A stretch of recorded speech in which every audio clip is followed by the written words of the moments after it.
Hello friends, कैसे हैं आप लोग। आई होप आप सब लोग अच्छे होंगे। मैं भी बहुत अच्छा हूँ जी। इस वीडियो में मैं आपको बेटे एक और चैप्टर का रिवीजन करवाने वाला हूँ और ये चैप्टर आपके सीए इंटर ग्रुप 1 के सिलेबस में बहुत ज़्यादा इम्पॉर्टेंट है और इस चैप्टर का नाम है जी इंश्योरेंस क्लेम्स। और सारे बच्चे जानते हैं कि इस चैप्टर के दो हिस्से थे। पहला यूनिट ये तो था लॉस ऑफ स्टॉक का और इसका एक दूसरा यूनिट था और ये था लॉस ऑफ प्रॉफिट्स का। दोनों की कैलकुलेशन बिल्कुल अलग अलग है, दोनों के रूल्स बिल्कुल अलग अलग हैं। पहले हमने क्लास में लॉस ऑफ स्टॉक को डिस्कस किया था, इसके ढेर सारे क्वेश्चन किए थे। फिर हमने लॉस ऑफ प्रॉफिट को डिस्कस किया था, फिर इसके ढेरों क्वेश्चन किए थे।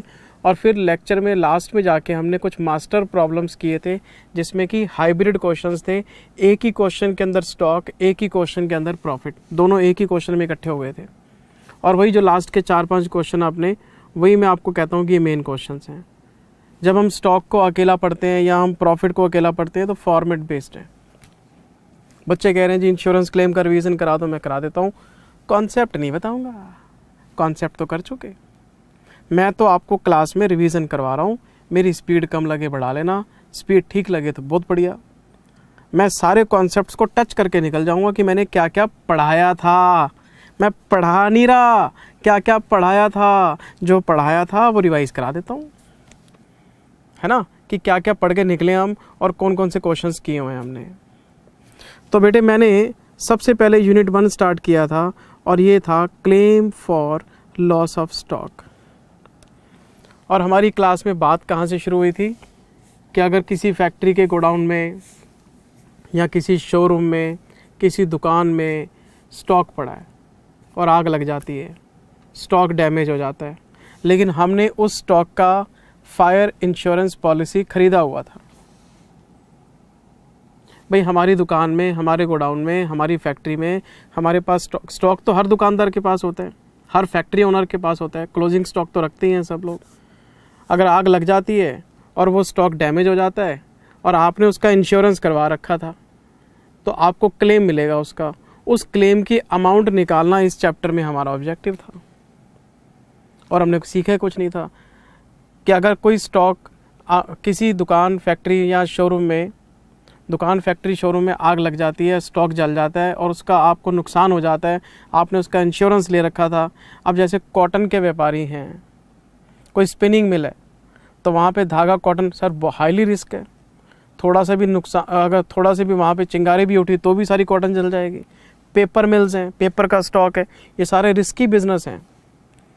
गारमेंट्स हैं, मतलब अगर मान लो ना, मैं आपको ये बात कर रहा हूँ कि बहुत सारी इंडस्ट्रीज़ में सेंसिटिव स्टॉक होता है और वहाँ पे आपको इंश्योरेंस मेंटेन करना ही पड़ता है। अब मान लो रिफाइनरी है जी, ऑयल है, अब तेल का काम करेंगे, आग से तो डरेंगे ही। खैर हम बिज़नेस की नेचर की बात नहीं की थी हमने तो बात की थी कि अगर स्टॉक जल गया, कोई आग वाग लग गई, स्टॉक जल गया, तो उसका क्लेम कैसे निकलेगा। और मैंने क्लास के पहले हिस्से में ही आपको बोल दिया था कि इस चैप्टर में चार्टर्ड अकाउंटेंट नहीं है हम सीए है ही नहीं, हम तो सर्वेयर हैं। तो सीए बन के नहीं सोचना।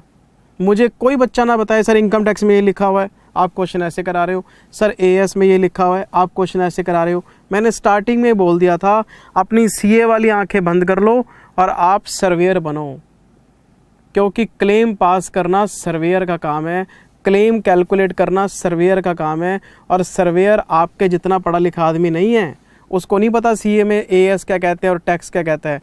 उसके हिसाब से रूल्स एंड रेगुलेशन बिल्कुल अलग हैं और हमने इस चैप्टर को बिल्कुल नए अंदाज में सीखा था। और इसमें ऐसी बहुत सारी बातें हमने देखी जो सीए के रूल्स के साथ मैच नहीं करती थी और हमने बार बार एक ही बोला, हम तो सीए है ही नहीं, हम तो सर्वेयर हैं। तो क्वेश्चन की प्रैक्टिस से हमें बात पता लगी कि अच्छा क्लेम इस तरह से निकलता है।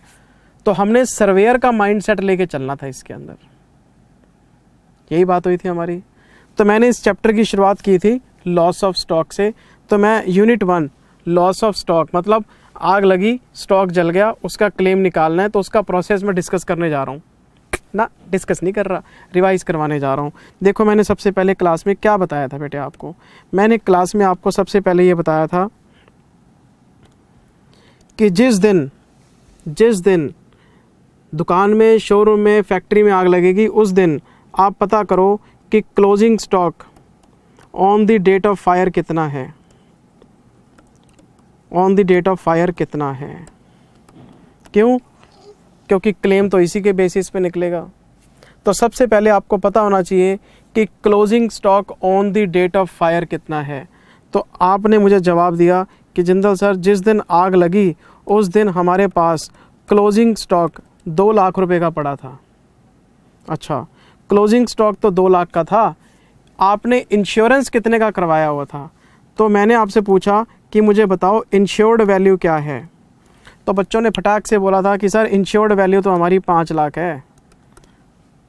इसका मतलब ये कि आपने इंश्योरेंस करवा रखा है 5 लाख का, लेकिन आपका क्लोजिंग स्टॉक है 2 लाख का। इसका मतलब कोई दिक्कत वाली बात नहीं, आप इंश्योरेंस ज़्यादा करवाते हैं और आपका नुकसान कम हुआ है। तो सर्वेयर बोलेगा आप एक अच्छे बिजनेसमैन हैं, अच्छा इंश्योरेंस मेंटेन करते हैं, मतलब ये जितना भी क्लोजिंग स्टॉक है ये फुली इंश्योर्ड है। अब इसका मतलब ये नहीं था कि आपने 5 लाख का इंश्योरेंस कराया, 2 लाख का स्टॉक है तो आपको 5 लाख का क्लेम मिलेगा। एक्चुअल लॉस से ऊपर तो मिल ही नहीं सकता ना। आपका एक्चुअल नुकसान कितना है? 2 लाख रुपए। लेकिन वो भी होता नहीं। क्यों? जब आग लगती है और फायर डिपार्टमेंट वाले आते हैं, पानी का छिड़काव करते हैं, कुछ लोग मदद करते हैं, मिट्टी विट्टी डालते हैं, कुछ ना कुछ माल तो बच ही जाता है। हम उसको कहते हैं साल्वेज्ड गुड्स। क्या बोलते हैं? Salvage goods. बोलते नहीं है, बोला करते थे हम साल्वेज गुड्स। मैं तो रिवीजन करा रहा हूँ। हाँ, बोलते थे हम साल्वेज गुड्स। पता करो कितने रुपए का माल बच गया। तो पता लगा कि हमारे पास जो गुड्स बचे हैं वो बचे हैं 50,000 रुपये के। अब मुझे बताओ क्लोजिंग स्टॉक कितना था? 2 लाख रुपए। माल कितना बचा लिया? 50,000 रुपये। डैमेज बताओ कितना हुआ? डैमेज हुआ जी 1.5 लाख रुपए का। तो मैंने आपको डैमेज गुड्स निकालने के लिए बोला था कि डैमेज गुड्स निकालो, कि 2 लाख का क्लोजिंग स्टॉक है, 50,000 रुपये का आपका साल्वेज है, तो आपका डैमेज हो गया 1.5 लाख रुपए। ये आपका आंसर आ गया जी। और इसका फुल क्लेम आपको मिलेगा। फुल क्लेम क्यों मिलेगा? क्योंकि आपका इंश्योरेंस ज़्यादा है और आपका क्लोजिंग स्टॉक कम है। जब इंश्योरेंस आप ज़्यादा मेंटेन करते हैं तो कोई टेंशन वाली बात नहीं, जितना नुकसान होगा इंश्योरेंस कंपनी बियर करेगी। तो डैमेज गुड्स निकालो। इंश्योरेंस कंपनी क्या बोलेगी? 2 लाख का माल था, 50,000 रख लो, आप जो बचा लिया वो आप रख लो, 1.5 लाख का जो डैमेज हो गया हमसे क्लेम ले लो। लेकिन फिर हमने इसका एक उल्टा केस बनाया था, और वो उल्टा केस क्या था कि अगर मेरे पास इंश्योर्ड वैल्यू 1.5 लाख रुपए है तो बाकी सारा एग्जाम्पल सेम है। तो यहाँ पे प्रॉब्लम है। यहाँ पे सर्वेयर कहता है आपने इंश्योरेंस करवाया है 1.5 लाख का और आप क्लोजिंग स्टॉक रखते हैं 2 लाख का। आप एक अच्छे बिजनेसमैन नहीं हैं, क्योंकि आप इंश्योरेंस का प्रीमियम कम करने के लिए कम इंश्योरेंस लेते हैं। आप किस्मत पे छोड़ रहे हैं कि देखी जाएगी जब आग लगेगी। 1.5 लाख रुपए का इंश्योरेंस लेके रख लिया, स्टॉक आपका 2 लाख का है। इसका मतलब आपका क्लोजिंग स्टॉक पूरी तरह से इंश्योर्ड नहीं है। आपका क्लोजिंग स्टॉक इंश्योर्ड वैल्यू से ज़्यादा है। तो हमने क्लास में क्या पढ़ा था? इसमें क्लेम निकालने के लिए आपको क्या लगाना पड़ेगा? Average clause. ये पूरा क्लेम नहीं मिलेगा अब आपको। अब आपका क्लेम डैमेज गुड्स के बराबर नहीं मिलेगा। आपको एक फार्मूला लगाना पड़ेगा। अगर आप क्लेम निकालना चाहते हैं तो हमने एक फार्मूला लगाया था, insured value divided by closing stock into damaged goods. Insured value कितनी है इस एग्जांपल में? 1.5 लाख रुपए। क्लोजिंग स्टॉक कितना है? 2 लाख रुपए। और डैमेज गुड्स कितने हैं? 1.5 लाख रुपए के। इंश्योर्ड वैल्यू भी 1.5 लाख है और डैमेज गुड्स भी आपके 1.5 लाख है। बाय चांस अमाउंट सेम हो गई। और बच्चों को मैंने इस फॉर्मूले का मतलब भी बताया था। मतलब क्या बताया था? कि क्लोजिंग स्टॉक अगर आपका 2 लाख का है, इंश्योर्ड वैल्यू अगर आपकी 1.5 लाख है, इसका मतलब आप 75% इंश्योरेंस पे काम करते हैं। अगर आपके क्लोजिंग स्टॉक का 75% माल इंश्योर्ड है तो आपको डैमेज गुड्स का भी 75% ही मिलेगा। अगर आप फुल इंश्योरेंस मेंटेन करेंगे तो डैमेज गुड्स का फुल इंश्योरेंस आपको मिलेगा, और अगर आप पार्शियल इंश्योरेंस मेंटेन करेंगे तो आपको डैमेज गुड्स का पार्शियल क्लेम मिलेगा। तो अब आपका जो इंश्योर्ड वैल्यू है वो क्लोजिंग स्टॉक का 75% है। 1.5 लाख बड़ा 2 लाख का मतलब क्या है? आप 75% इंश्योरेंस पे काम कर रहे हैं, तो फिर आपको डैमेज गुड्स का भी 75% ही मिलेगा। उसका रीज़न भी समझाया था, साल्वेज गुड्स। ये जो 50,000 का साल्वेज है ना, ये जो 50,000 रुपये का साल्वेज है, इस साल्वेज का एडवांटेज फिर प्रोपोर्शनेटली बांटा जाता है। नहीं समझे मेरी बात? इंश्योरेंस कंपनी ये कहती है अगर 2 लाख के क्लोजिंग में से आप 1.5 लाख रुपए का इंश्योरेंस मेंटेन करेंगे, ये इस बात को इंडिकेट करता है कि 1.5 लाख का माल तो हमारा है क्योंकि आपने इंश्योरेंस लिया है, लेकिन 50,000 रुपये का माल आपके रिस्क पे भी पड़ा है। तो वो जो 50,000 रुपये का रिस्क है जो आप उठा रहे हैं लेस इंश्योरेंस की वजह से, उसकी वजह से आपको क्लेम कम मिलेगा। फिर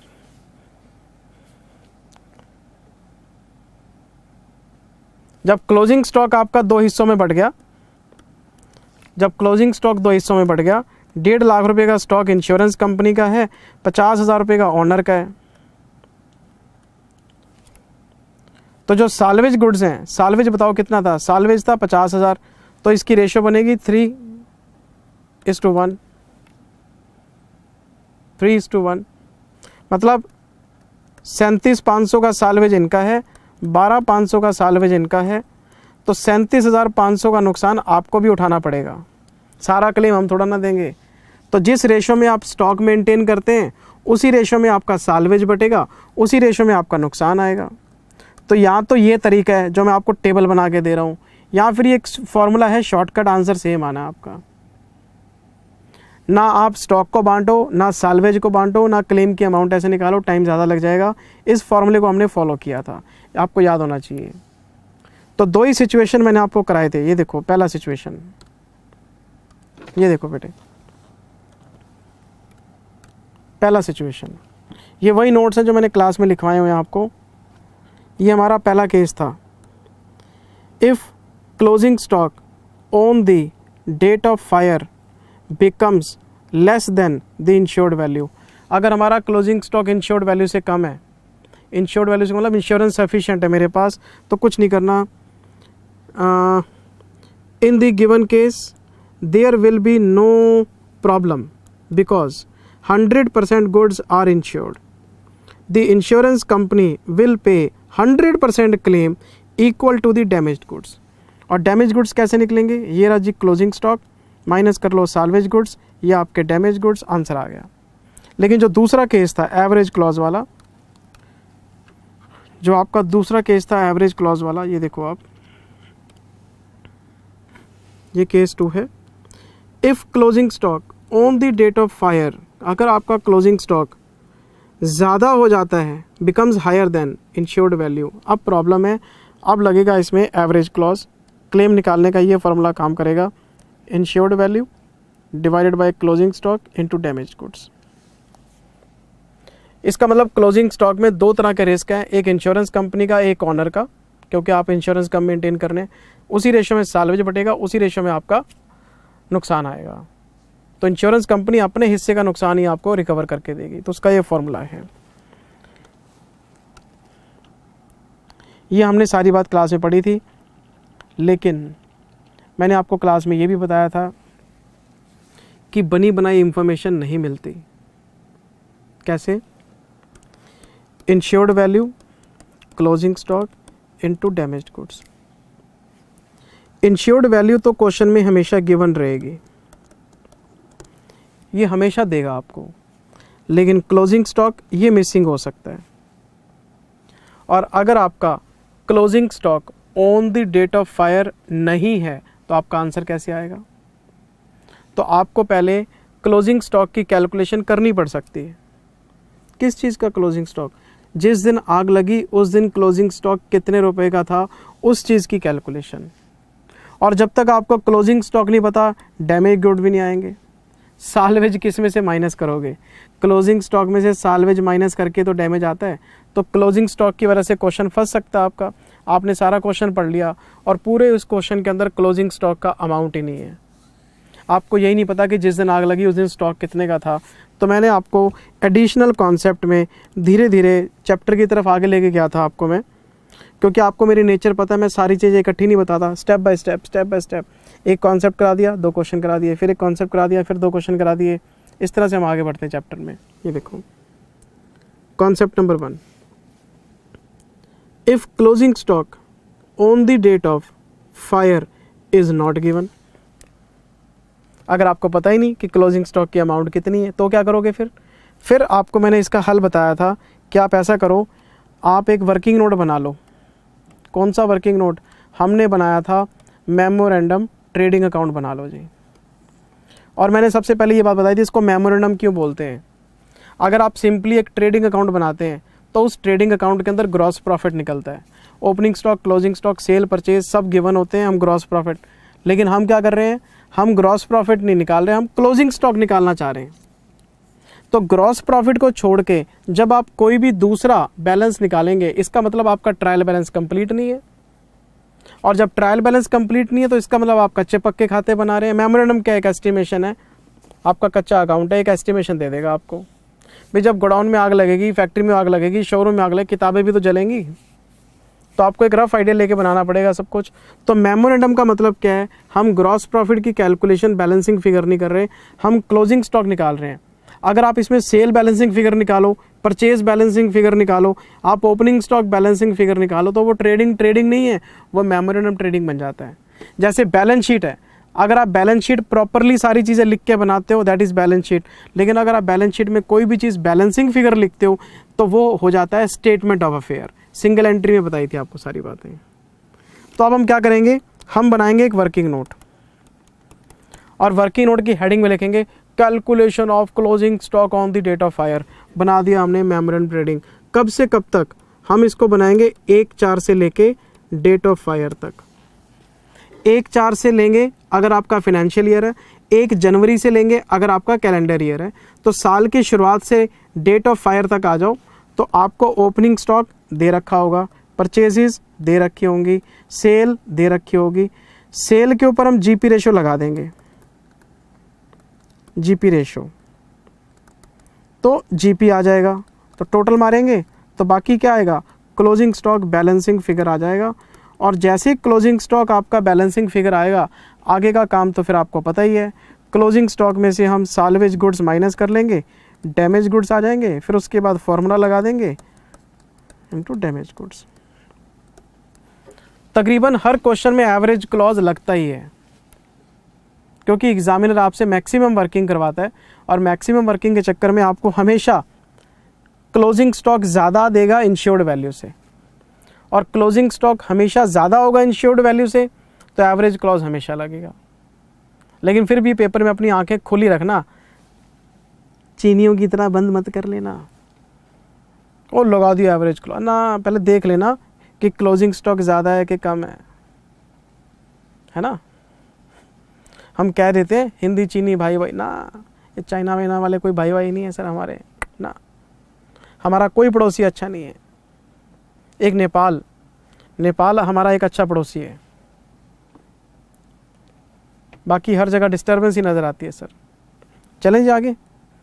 अच्छा जी, ये हमारा वर्किंग हो गया सर, ये सारा मेमोरेंडम ट्रेडिंग बना के ये क्लोजिंग स्टॉक वगैरह हमने बैलेंसिंग फिगर निकाल लिया, सारी वर्किंग, कॉन्सेप्ट नंबर 1 खत्म हो गया हमारा। तो अगर किसी क्वेश्चन में आपको क्लोजिंग स्टॉक मिसिंग नज़र आता है तो निकाल लो, क्या दिक्कत है। फिर उसके बाद हम चले आगे, और हम आगे क्लोजिंग कॉन्सेप्ट नंबर 2 में।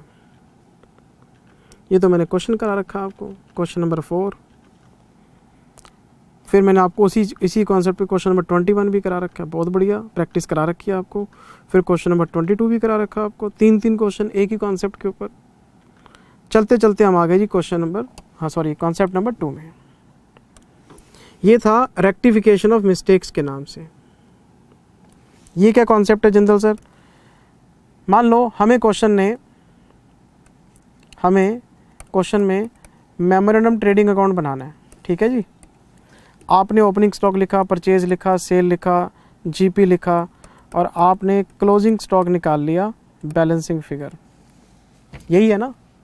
अब ये भी तो कॉन्सेप्ट नंबर 1 बताया था। अब दूसरा कॉन्सेप्ट सुनो। अगर क्वेश्चन में लिखा हो कि इस परचेज में इंक्लूड है, इस परचेज में इंक्लूड है, क्या इंक्लूड है? मशीनरी। हमने जी ड्यूरिंग द ईयर कोई मशीन खरीदी थी, और वो मशीन फिक्स्ड एसेट्स में जाने की बजाय गलती से परचेज में इंक्लूड कर ली। अब परचेज गलत है। अगर आपकी परचेज गलत है तो ये क्लोजिंग स्टॉक बैलेंसिंग फिगर गलत आएगा।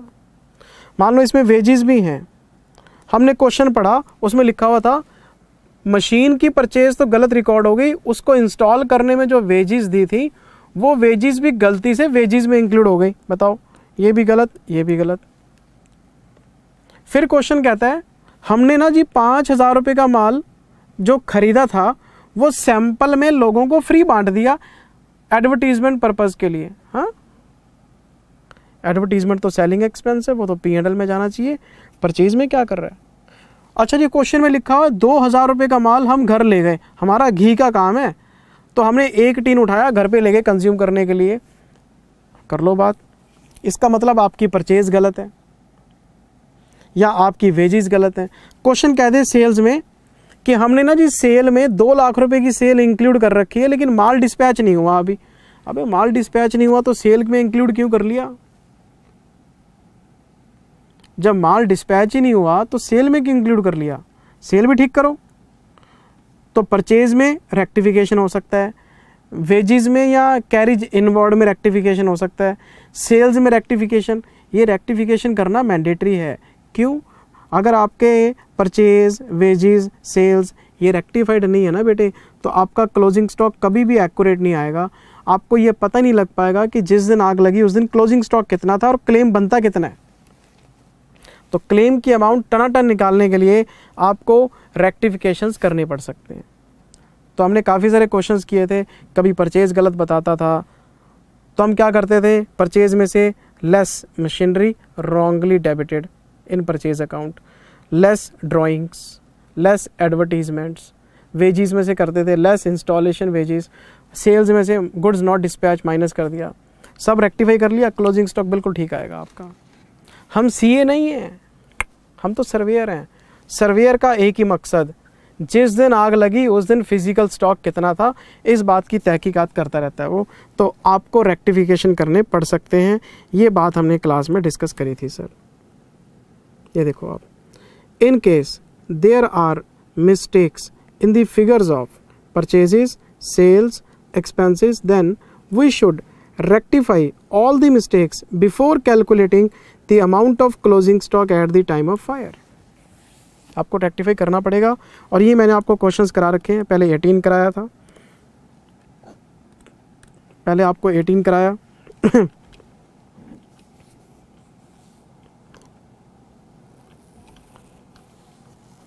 अच्छा जी 18 कराया, 18 कराया, 18 कराया।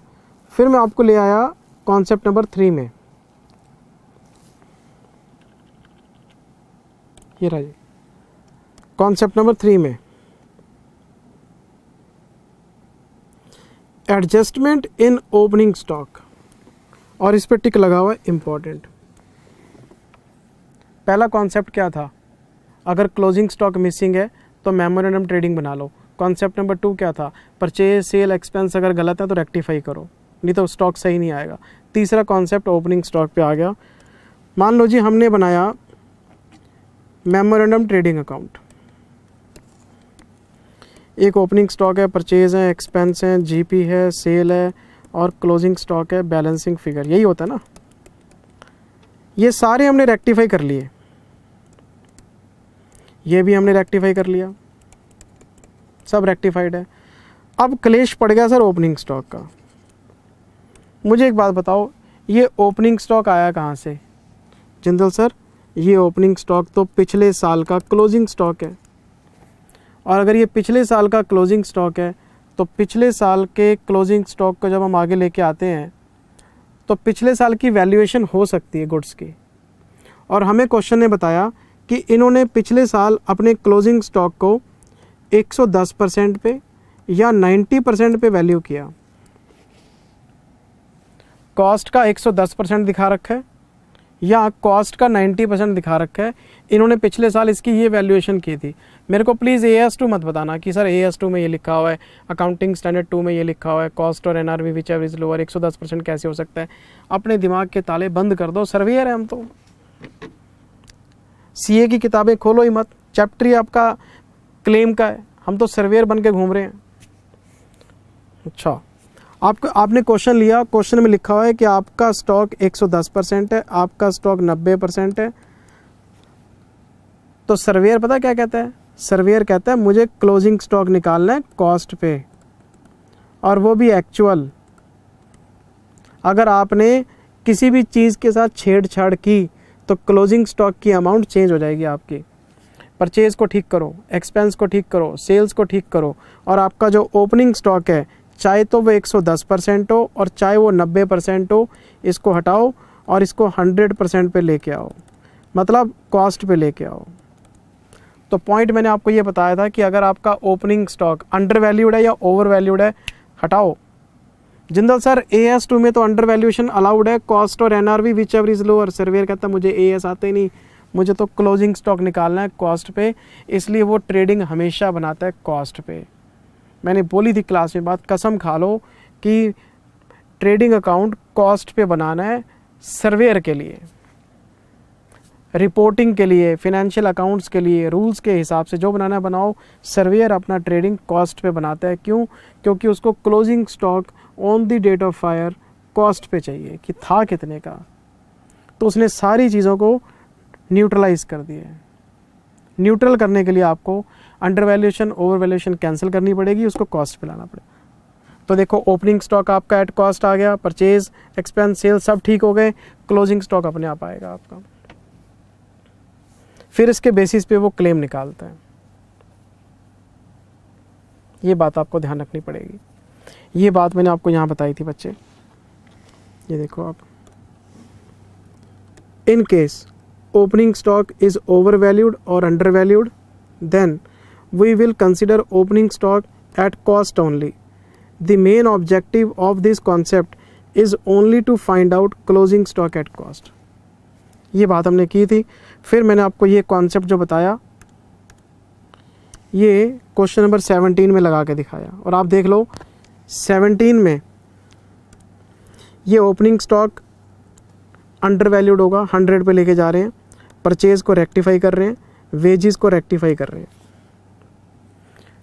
मतलब कॉन्सेप्ट नंबर 2 जो पढ़ा था वो जब हम आगे बढ़े तो आगे के क्वेश्चन में कॉन्सेप्ट 2 भी लग गया, 3 भी लग गया, सारे कॉन्सेप्ट आगे बढ़ते जा रहे हैं आपके। ऐसा नहीं है कि एक कॉन्सेप्ट कर लिया वो भूल गए ना, आगे के क्वेश्चन में उसको कैरी फॉरवर्ड कर लेते हैं। यही तो तरीका क्लास में हमारा पढ़ने का। अच्छा जी,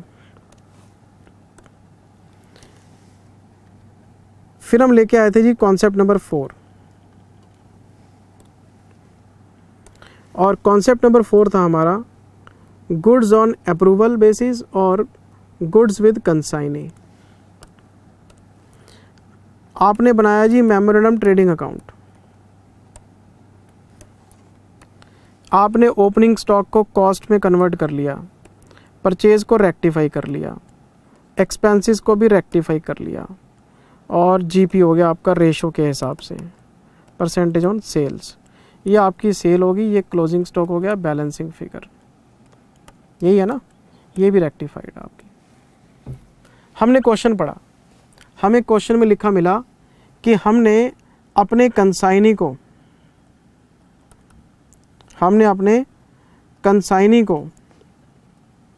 2 लाख रुपए का माल भेजा था।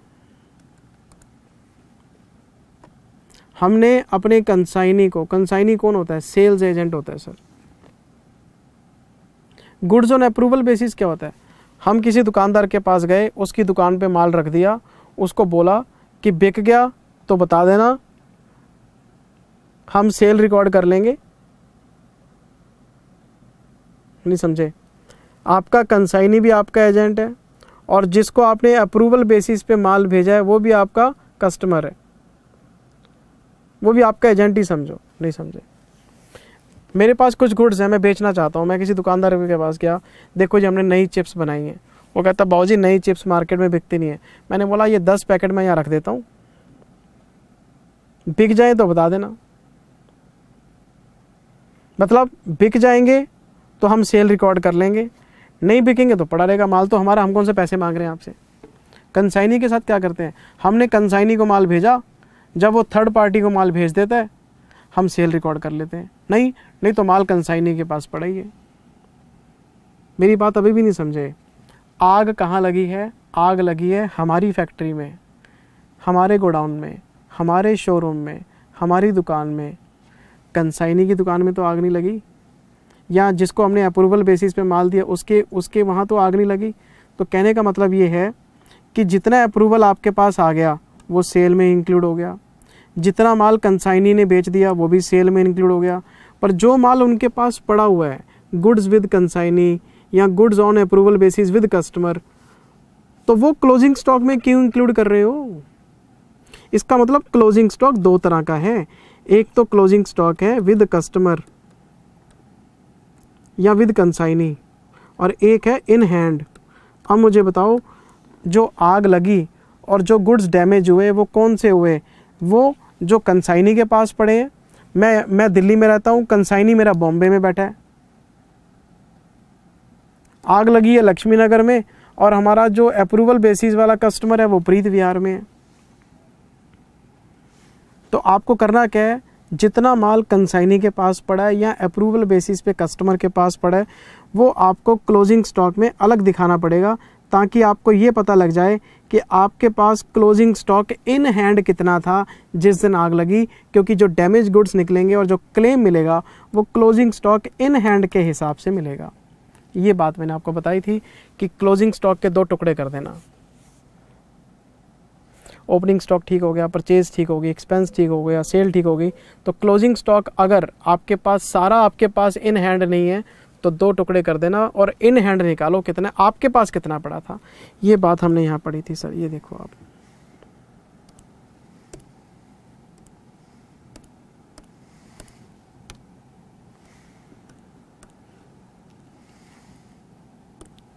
ये देखो बेटे, if any stock is lying with consignee या customer then we should not include such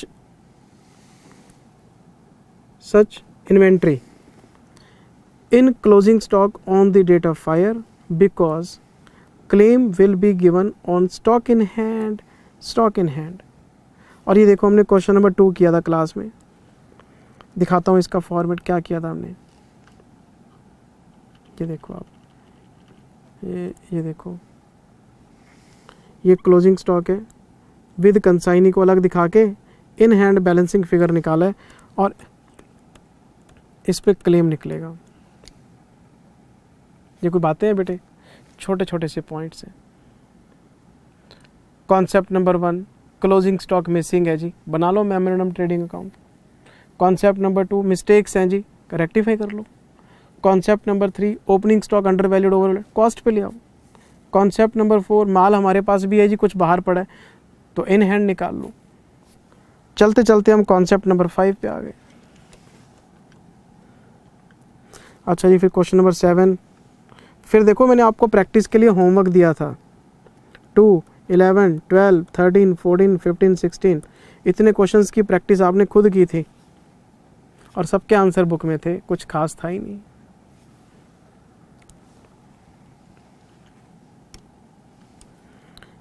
अच्छा जी, फिर इसके बाद हम आ गए थे कॉन्सेप्ट नंबर 5 में। क्या कॉन्सेप्ट था जी? GP ratio is not given. Jindal sir ये क्या फंडा था? ये देखो हमने बनाया जी मेमोरेंडम ट्रेडिंग अकाउंट। ये बनाया हमने 1/4 से लेके डेट ऑफ फायर तक का।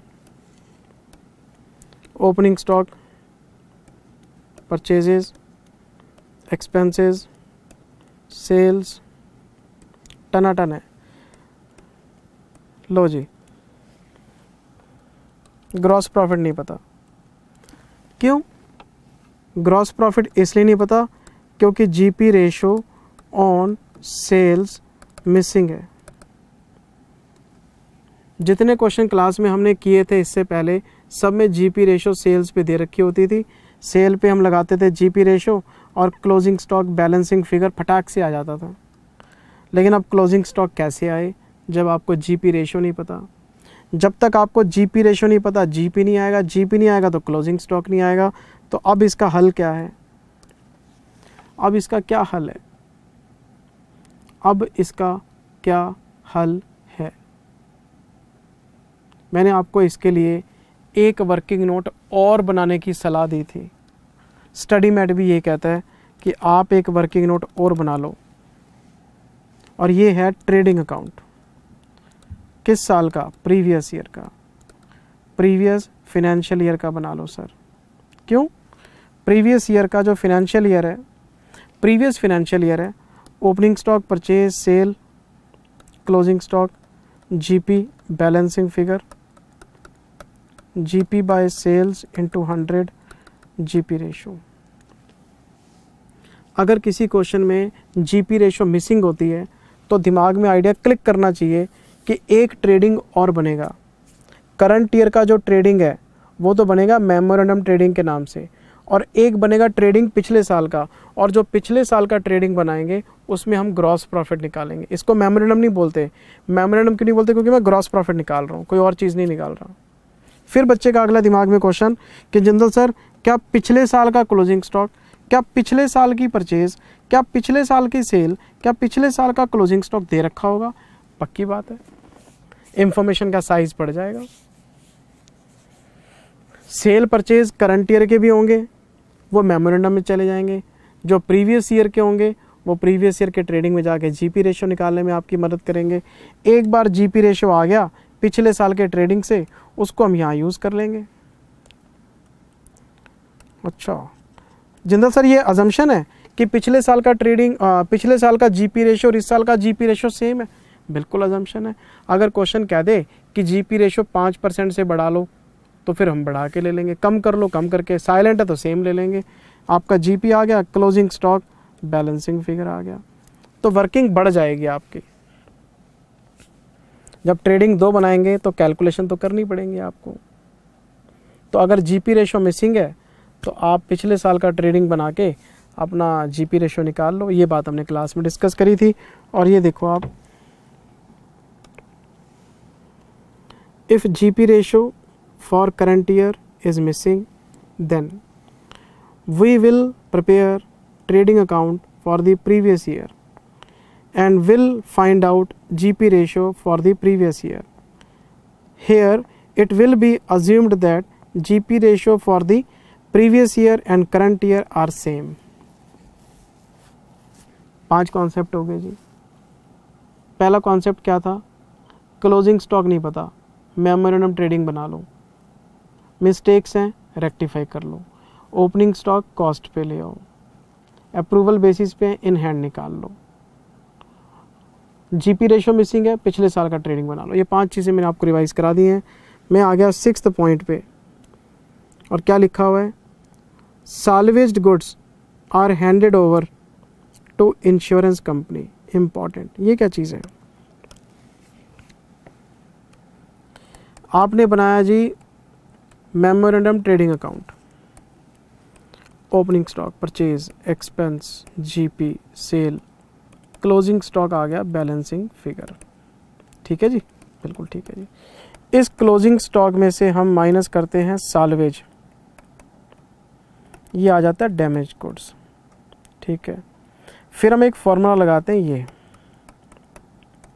और आंसर आ जाता है। यही करते हैं ना। एक छोटी सी बात, ये साल्वेज गुड्स हम यहाँ से माइनस क्यों करते थे? हम ये साल्वेज गुड्स इसलिए माइनस करते थे कि इंश्योरेंस कंपनी के सर्वेयर का कहना था कि जो माल बच गया है वो तो आप रख लो, हम उसका क्या करेंगे, और जो आपका डैमेज हो गया है इस पे आप क्लेम ले लो। क्योंकि इंश्योरेंस कंपनी इन साल्वेज गुड्स को कहाँ बेचती फिरेगी? आपका तो बिजनेस है, आप तो बेच लोगे, तो जो माल बच गया है वो तो आप रख लो, डैमेज का क्लेम ले लो, बात खत्म हो गई। लेकिन अगर आपके प्रैक्टिकल क्वेश्चन में उल्टी बात करें, आपने क्वेश्चन लिया उसमें क्या लिखा हुआ है? उसमें साफ साफ लिखा हुआ है साल्वेज गुड्स को इंश्योरेंस कंपनी ले गई, यानी साल्वेज गुड्स को इंश्योरेंस कंपनी ने बिजनेसमैन के पास नहीं छोड़ा, साल्वेज गुड्स इंश्योरेंस कंपनी ले गई। तो अगर आपके क्वेश्चन में ये बात लिखी आ जाए तो प्लीज़ यहाँ से साल्वेज को माइनस करना बंद कर दो।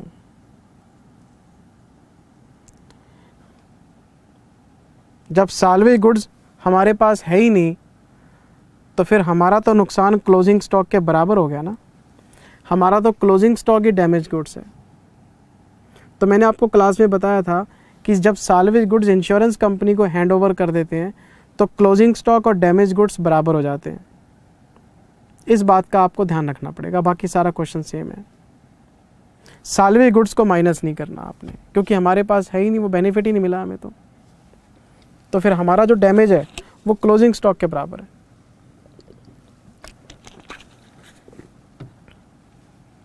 ये बात क्लास में डिस्कस हुई थी। अच्छा जी सर, ये देखो मैंने आपको पढ़ा भी देता हूँ, मैंने क्या लिखवाया था आपको। In case salvage goods are handed over to insurance company, then salvage goods shall not be deducted out of the closing stock while computing damaged goods. In this case, closing stock and damaged goods shall be equal. और आप ये देखो, ये formula लगाया था हमने, तो ये फार्मूला जो डैमेज गुड्स हैं आपके वो क्लोजिंग स्टॉक ही बन जाता है। एक बच्चे ने पूछा भी था, सर ये फार्मूला लगाने की ज़रूरत क्या है, सीधा इंश्योर्ड वैल्यू लिख दो, प्रेजेंटेशन।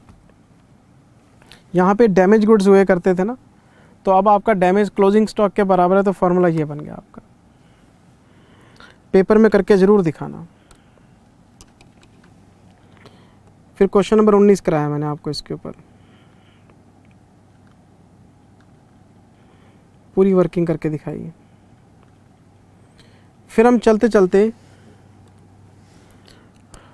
कॉन्सेप्ट नंबर 7 पे आ गए थे, और ये था फायर फाइटिंग एक्सपेंसेस के ऊपर। मैंने आपको क्लास में एक बात बताई थी कि जब हम डैमेज गुड्स की कैलकुलेशन करते हैं बेटे, तो हम क्लोजिंग स्टॉक में से साल्वेज गुड्स माइनस करते हैं, लेकिन आप FFE ऐड करोगे यहाँ पे, ये अलाउड है।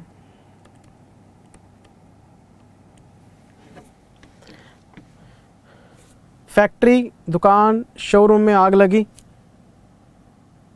माल धूं धूं करके जल रहा है, आप अपनी दुकान को बचाने की कोशिश तो करोगे। क्या कभी सुना आपने कि फैक्ट्री का मालिक, फैक्ट्री में आग लग गई और बाहर खड़ा हंस रहा है, अरे कोई बात नहीं, जलने दो, हमारे पास तो क्लेम है, हम ले लेंगे। ऐसा थोड़ा ना होता है। आदमी की आंखों में आंसू होते हैं, यार उसका बनाया हुआ सामने सब कुछ डैमेज हो रहा है। सिर्फ माल ही नहीं जल रहा, दुकान भी जल रही है, साथ में इंटीरियर भी जल रहा है, फर्नीचर भी जल रहा है। तो बंदा कोशिश करता है यार भी इसको, आग को बुझाएं। तो फायर फाइटिंग एक्सपेंसेस हम आसपास के लोगों को ऑफ़र करते हैं, लेबर वालों को ऑफ़र करते हैं, यार कुछ पैसे ले लेना, बचा लो यार इसको। फायर फाइटिंग एक्सपेंसेस ये वो खर्चे हैं जो हम उस टाइम पे, मौके पे कर देते हैं इमरजेंसी में। तो insurance company fire fighting expenses का हमें क्लेम देती है, पर इसकी एक लिमिटेशन है। ये expenses, fire fighting expenses can not exceed salvage goods. अगर आपका साल्वेज मान लो 2 लाख का है और फायर फाइटिंग एक्सपेंसेस 2.5 लाख के हैं, तो 2.5 लाख का क्लेम नहीं मिलेगा, 2 लाख ही मिलेंगे। इंश्योरेंस कंपनी कहती है 2 लाख का माल बचाने के लिए आपने 2.5 लाख खर्च कर दिए। ये कहाँ की समझदारी है। एक कैप लगा दिया इसके ऊपर कि दुकानदार कभी भी अपना मैनिपुलेशन करके क्लेम ना बढ़ा ले कहीं। अब कल को बोले जी हमने तो 20 लाख खर्च कर दिए, साल्वेज कितना है 2, अबे 2 लाख का माल बचाने के लिए 20 लाख कौन खर्च करता है यार। नहीं यार, ना, गलत। इंश्योरेंस कंपनी कहती है जायज़ जायज़ बात करो, फायर फाइटिंग एक्सपेंसेस आपको हम अप्रूव कर देते हैं, लेकिन एक कंडीशन है, साल्वेज गुड्स से ज़्यादा नहीं हो सकते, साल्वेज के बराबर रह सकते हैं, साल्वेज से कम रह सकते हैं। बच्चों का मेरे ऊपर व्हाट्सएप के ऊपर क्वेश्चन आया, Jindal sir salvage goods 2 lakh के हैं, ये 2.5 लाख के हैं, तो क्या FFE पूरा ही इग्नोर करेंगे? अरे नहीं भाई, साल्वेज तक तो आप ले ही सकते हैं। कितनी बार क्लास में डिस्कस किया था हमने, ये क्वेरी तो आनी नहीं चाहिए। अच्छा, दूसरा case,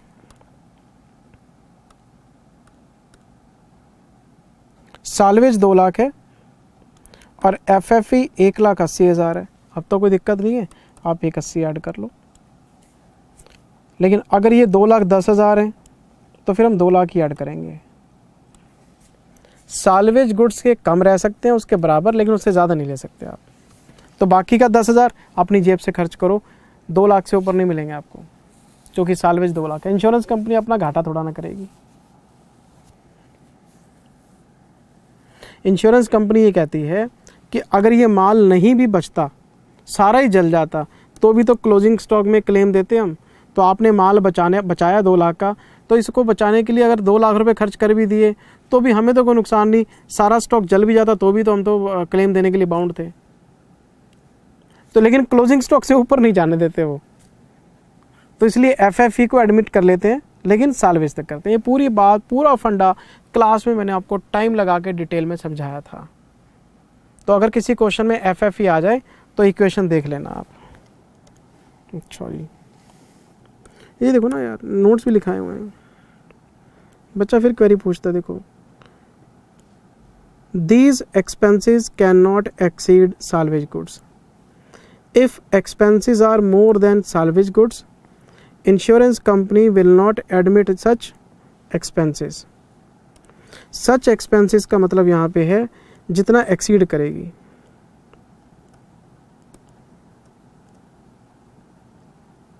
the amount of excess over salvage goods. Question कराया हुआ है सर। चलो मान लिया वर्डिंग से कंफ्यूजन आ गया, तो क्वेश्चन तो किए हुए हैं आपने। ये रहा question number 9।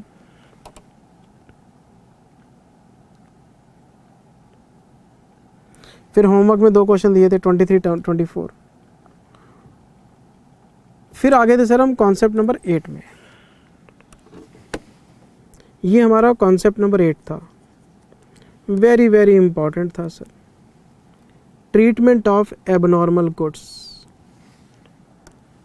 Treatment of abnormal goods, सबसे ज़्यादा टाइम हमें यही लगा था, और क्वेश्चन भी बहुत इंपॉर्टेंट है इसके।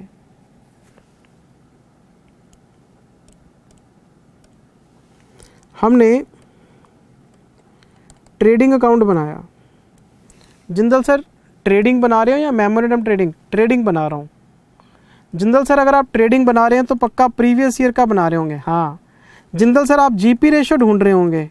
हाँ हाँ भाई हाँ, गले में खिंच खिंच, हाँ विक्स की गोली लो, है ना, विक्स की गोली लो, खिंच खिंच दूर करो। हाँ हाँ भाई हाँ हाँ हाँ हाँ हाँ, मैं ट्रेडिंग अकाउंट बना रहा हूँ प्रीवियस ईयर का। और जब भी हम प्रीवियस ईयर का ट्रेडिंग बनाते हैं GP रेशो के लिए बनाते हैं। काम की बात करो, ये लो आओ। ओपनिंग स्टॉक दे रखा है, परचेज दे रखी है, सेल दे रखी है, क्लोजिंग स्टॉक ये भी दे रखा है, GP balancing figure, GP ratio, GP by sales into 100। ऐसे ही करते हैं ना? हाँ सर हाँ, ऐसे ही करते हैं। हमने सारा क्वेश्चन पढ़ा, उसमें एक लाइन लिखी हुई थी कि ये जो क्लोजिंग स्टॉक है, ये जो क्लोजिंग स्टॉक है ये 11,000 रुपये का है, लेकिन after writing of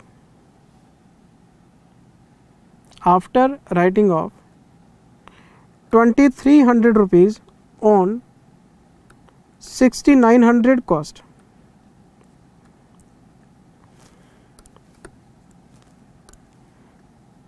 as per AS2। क्या मतलब? इन्होंने अकाउंटिंग स्टैंडर्ड 2 के हिसाब से 6,900 रुपये के माल की वैल्यूएशन कर रखी है। AS2 कहता है कॉस्ट और NRV which ever is lower. इसका मतलब 6,900 रुपये का माल है जो कॉस्ट पे है। अगर मैंने 2,300 रुपये राइट ऑफ कर रखे हैं, इसका मतलब मैंने 4,600 रुपये पे माल दिखाया होगा। और ये जो 11,000 रुपये हैं ये आफ्टर राइटिंग ऑफ है। इसका मतलब इस 11,000 रुपये के अंदर ये 4,600 रुपये इंक्लूड होंगे। नहीं समझे? मेरा क्लोजिंग स्टॉक 11,000 रुपये का है और ये आफ्टर वैल्यूएशन है, ठीक है। मैंने पिछले साल का ट्रेडिंग लिया है, तो पिछले साल का ट्रेडिंग पिछले साल के फिनेंशियल स्टेटमेंट से आया है। ये AS के हिसाब से बना होगा। AS2 कहता है कॉस्ट और NRV which ever is lower. मुझे पता लगा कि पिछले साल के क्लोजिंग स्टॉक में 4600 रुपये का माल इंक्लूड है, लेकिन ये आफ्टर वैल्यूएशन है। क्यों? इसकी कॉस्ट थी 6900, 2300 रुपये का नुकसान राइट ऑफ किया एज पर AS2, 4600 पे ले आए। क्यों?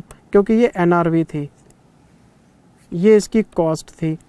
तो कॉस्ट को NRV पे लाने के लिए 2300 रुपये राइट ऑफ किए गए थे। तो मेरा जो क्लोजिंग स्टॉक है 11000, ये 2300 रुपये को राइट ऑफ करने के बाद है। हमने ये सारी इंफॉर्मेशन सर्वेयर को दे दी। सर्वेयर की घंटी बज गई। सर्वेयर कहता है तुमने मेरे से ट्रेडिंग ही गलत बनवा दिया। अगर आपका 11000 रुपये का जो माल है, अगर आपका 11000 रुपये का जो क्लोजिंग स्टॉक है, ये आफ्टर 2300 रुपये राइट ऑफ करने के बाद है, इसका मतलब जो ग्रॉस प्रॉफिट है ये नॉर्मल नहीं है आपका। अगर आपका क्लोजिंग स्टॉक कॉस्ट पे होता तो GP नॉर्मल आता, GP रेशो नॉर्मल आती, लेकिन आप तो अपने क्लोजिंग स्टॉक में मैनिपुलेशन करके बैठे हैं। हमने उसको समझाया, मैनिपुलेशन नहीं किया, AS लगाया। वो कहता मुझे नहीं पता AS क्या होते हैं, तो वो कहता मैं तो ठीक करके बनाऊंगा। हमने बोला तो अब तुम क्या करोगे? वो कहता मैं बताता हूँ मैं क्या करूँगा। उसने क्या किया, 11000 रुपये का स्टॉक लिया जो हम उसको बता रहे थे, और उसने इसमें 2300 रुपये को ऐड बैक किया। ये 2300 रुपये वही हैं जो हम राइट ऑफ कर चुके थे, तो उसने इसको बनाया 13300 रुपये का। ये उसको कॉस्ट पे ले आया। वो कहता है 13300 रुपये कॉस्ट पे ले आया। हमने इसको बताया इसकी NRV कम है। वो कहता कोई बात नहीं, NRV कम है, मैं देख लूँगा, मैं क्लोजिंग स्टॉक तो कॉस्ट पे लिखूँगा। मैंने उसको पूछा क्यों? वो कहता GP रेशो मेरा नॉर्मल चाहिए। अब मेरा जो ग्रॉस प्रॉफिट है वो नॉर्मल आएगा, क्योंकि जो छेड़छाड़ हुई थी अब हटा दी। GP नॉर्मल है तो GP रेशो भी नॉर्मल आएगी। ये तो पिछले साल की कहानी हो गई। अब आते हैं अगले साल में। सर्वेयर के दिमाग में एक बात छुपी हुई है कि ये जो 13300 हैं, ये दो तरह के गुड्स हैं, एक नॉर्मल एक एबनॉर्मल। 6900 के तो एबनॉर्मल है। जिंदल सर 4600, अरे नहीं, 2300 रुपये ऐड बैक कर तो दिए। हमने 6900 रुपये को 4600 बनाया था, 2300 ऐड बैक करती वो वापस 69 पे आ गया, तो हमने इसके दो कॉलम बना दिए। तो ये जिंदल सर ये एबनॉर्मल का कॉलम क्यों बनाया? बस यही बात मुझे रिवाइज़ करानी है कि अगर आपके क्वेश्चन में पिछले साल के क्लोजिंग स्टॉक में कुछ वैल्यूएशन दे रखी होती थी, तो हम क्या करते थे, रिटर्न ऑफ अमाउंट को ऐड बैक करते थे, पिछले साल के क्लोजिंग स्टॉक को कॉस्ट पे लाते थे, GP रेशो नॉर्मल बनाते थे, यही करते थे ना। फिर हम क्या करते थे, क्लोजिंग स्टॉक के दो हिस्से कर लेते थे, नॉर्मल एबनॉर्मल। और मैंने क्लास में जोर दे के बताया था कि ये एबनॉर्मल का मतलब क्या है। एबनॉर्मल इसलिए है कि ये माल GP रेशो पे बिकेगा नहीं। अगर इसकी NRV कम है तो ये आगे जाके सस्ते रेटों पे बिकेगा, क्योंकि जब ये माल फ्यूचर में बिकेगा तो सेल में भी इंक्लूड होगा। सेल के भी दो हिस्से कर देंगे हम। ये मैंने पूरी बात समझाई थी आपको कि पहले हम क्लोजिंग स्टॉक में return of amount add back करते, हमने return of amount add back कर दी। ये देखो आगे क्या मैं दिखाता हूँ, ठहरो मैं इसको नीचे लेके आता हूँ। 3164, ठीक है। मैंने बनाया मेमोरेंडम ट्रेडिंग अकाउंट, हमने इसके कॉलम बना लिए। ओपनिंग स्टॉक ये नॉर्मल एबनॉर्मल, नॉर्मल एबनॉर्मल, ठीक है जी। ये हमारा 64, ये 6900, ये 13300 हो गया। फिर हम लिखेंगे परचेज नॉर्मल के कॉलम में। फिर हम लिखेंगे सेल, सेल को स्प्लिट ऑफ करेंगे। क्वेश्चन में आपको सेल इंक्लूसिव बता रखी होती है टोटल, तो हम क्या करेंगे, सेल को दो टुकड़ों में बांटेंगे। हम क्वेश्चन ध्यान से पढ़ेंगे और हम देखेंगे कि पिछले साल जिस माल की वैल्यूएशन हुई थी वो इस साल कितने का बिका, तो उस सेल को हम टोटल सेल में से अलग करके नॉर्मल सेल। और ये क्यों कर रहे हैं, क्योंकि मुझे लगाना है GP रेशो। तो GP रेशो यहाँ पे तो काम करेगा, GP रेशो यहाँ पे काम नहीं करेगा। क्यों? जो माल NRV पे पड़ा था आपके पास वो सस्ता ही बिकेगा, सस्ता बिकेगा तो वो ग्रॉस लॉस देगा आपको। तो हमने क्या किया था, सिर्फ जीपी रेशो के एप्लीकेशन के लिए सेल को 2 हिस्सों में बांटा था और एबनॉर्मल का हिसाब हमने अलग से बनाया था। तो हमने क्या लिखा था, यहाँ तो ग्रॉस प्रॉफिट लिखा था और यहाँ लिखा था ग्रॉस लॉस यहाँ पे, और उसके बाद क्लोजिंग स्टॉक आ गया था, क्लोजिंग स्टॉक नॉर्मल और एबनॉर्मल। अगर तो एबनॉर्मल गुड्स सारे बिक गए तो स्टॉक 1 बचता था, अगर एबनॉर्मल गुड्स में आधा बेच दिया आधा रह गया। पूरी कहानी आपको सुनाई हुई है सर, और मैंने क्लास में आपको पूरी बात ये समझाई थी कि अगर आपको क्वेश्चन ये बता दे पिछले साल कुछ राइट ऑफ हुआ था तो पहले उसको ऐड बैक करो, फिर वो क्लोजिंग स्टॉक आपका पिछले साल का नॉर्मल हो जाएगा, फिर उसको स्प्लिट ऑफ करो, कॉलम अलग अलग करो, ओपनिंग स्टॉक के 2 टुकड़े, फिर सेल के 2 टुकड़े, नॉर्मल वाले पे जीपी रेशो लगाना है, एबनॉर्मल वाले पे ग्रॉस लॉस निकालना है, फिर क्लोजिंग स्टॉक बैलेंसिंग फिगर अपने आप आएगा, फिर आगे की वर्किंग आपको पता ही है। हमने बहुत सारे क्वेश्चन किए हैं इसके ऊपर, ये देखो आप,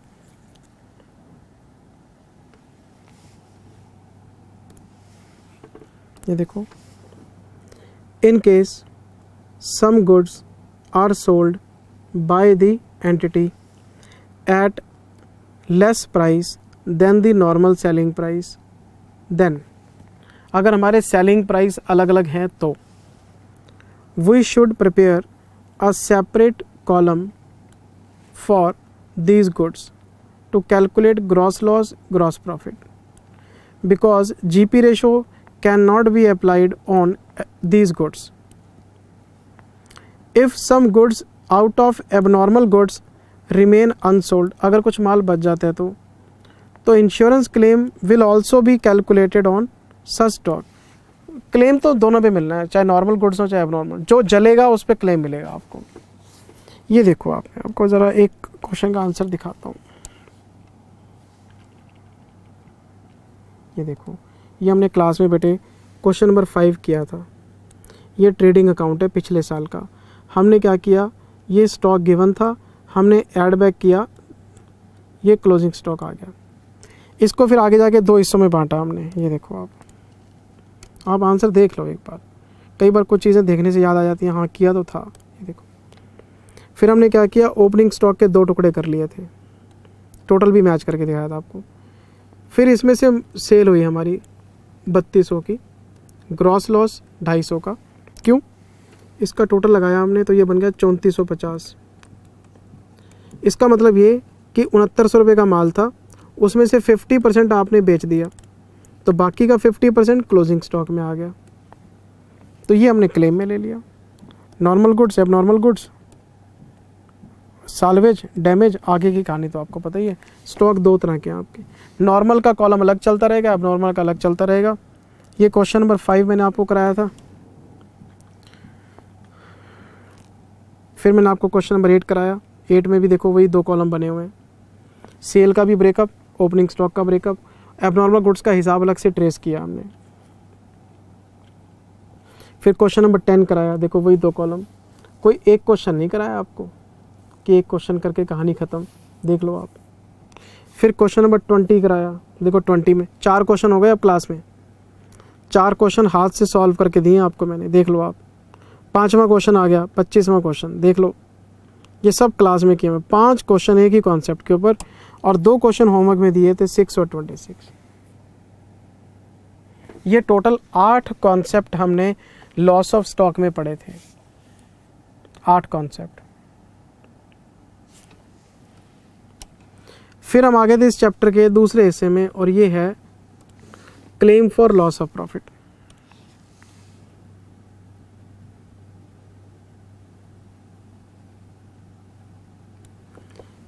वेरी वेरी इंपॉर्टेंट।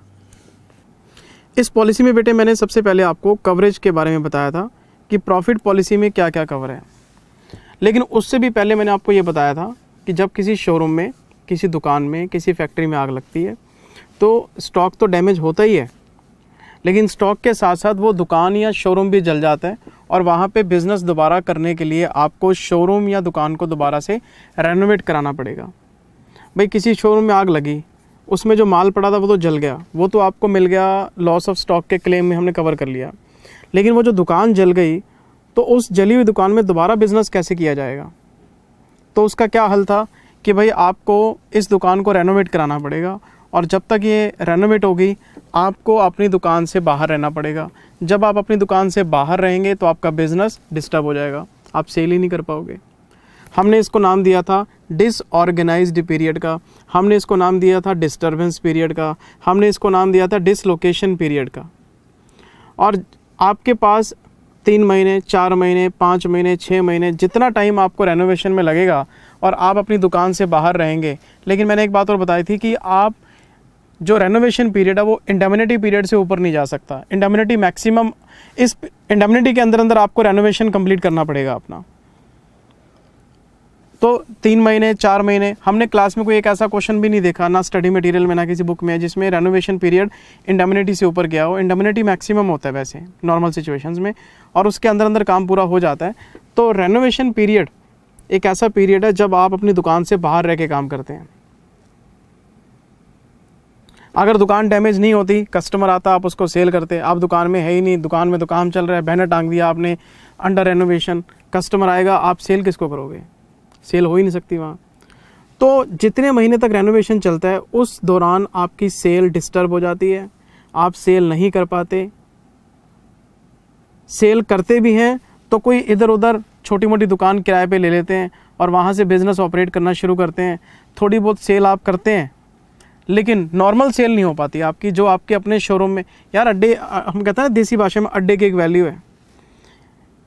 जिस जगह आपने अपना बिजनेस जमा रखा है, कस्टमर तो वहीं आएगा ना। आपने 7 वाली गली में एक दुकान किराए पे ले ली 3-4 महीने के लिए शॉप पे, चलो यार कुछ माल तो बेचेंगे, कस्टमर ख़राब ना हो जाए कहीं।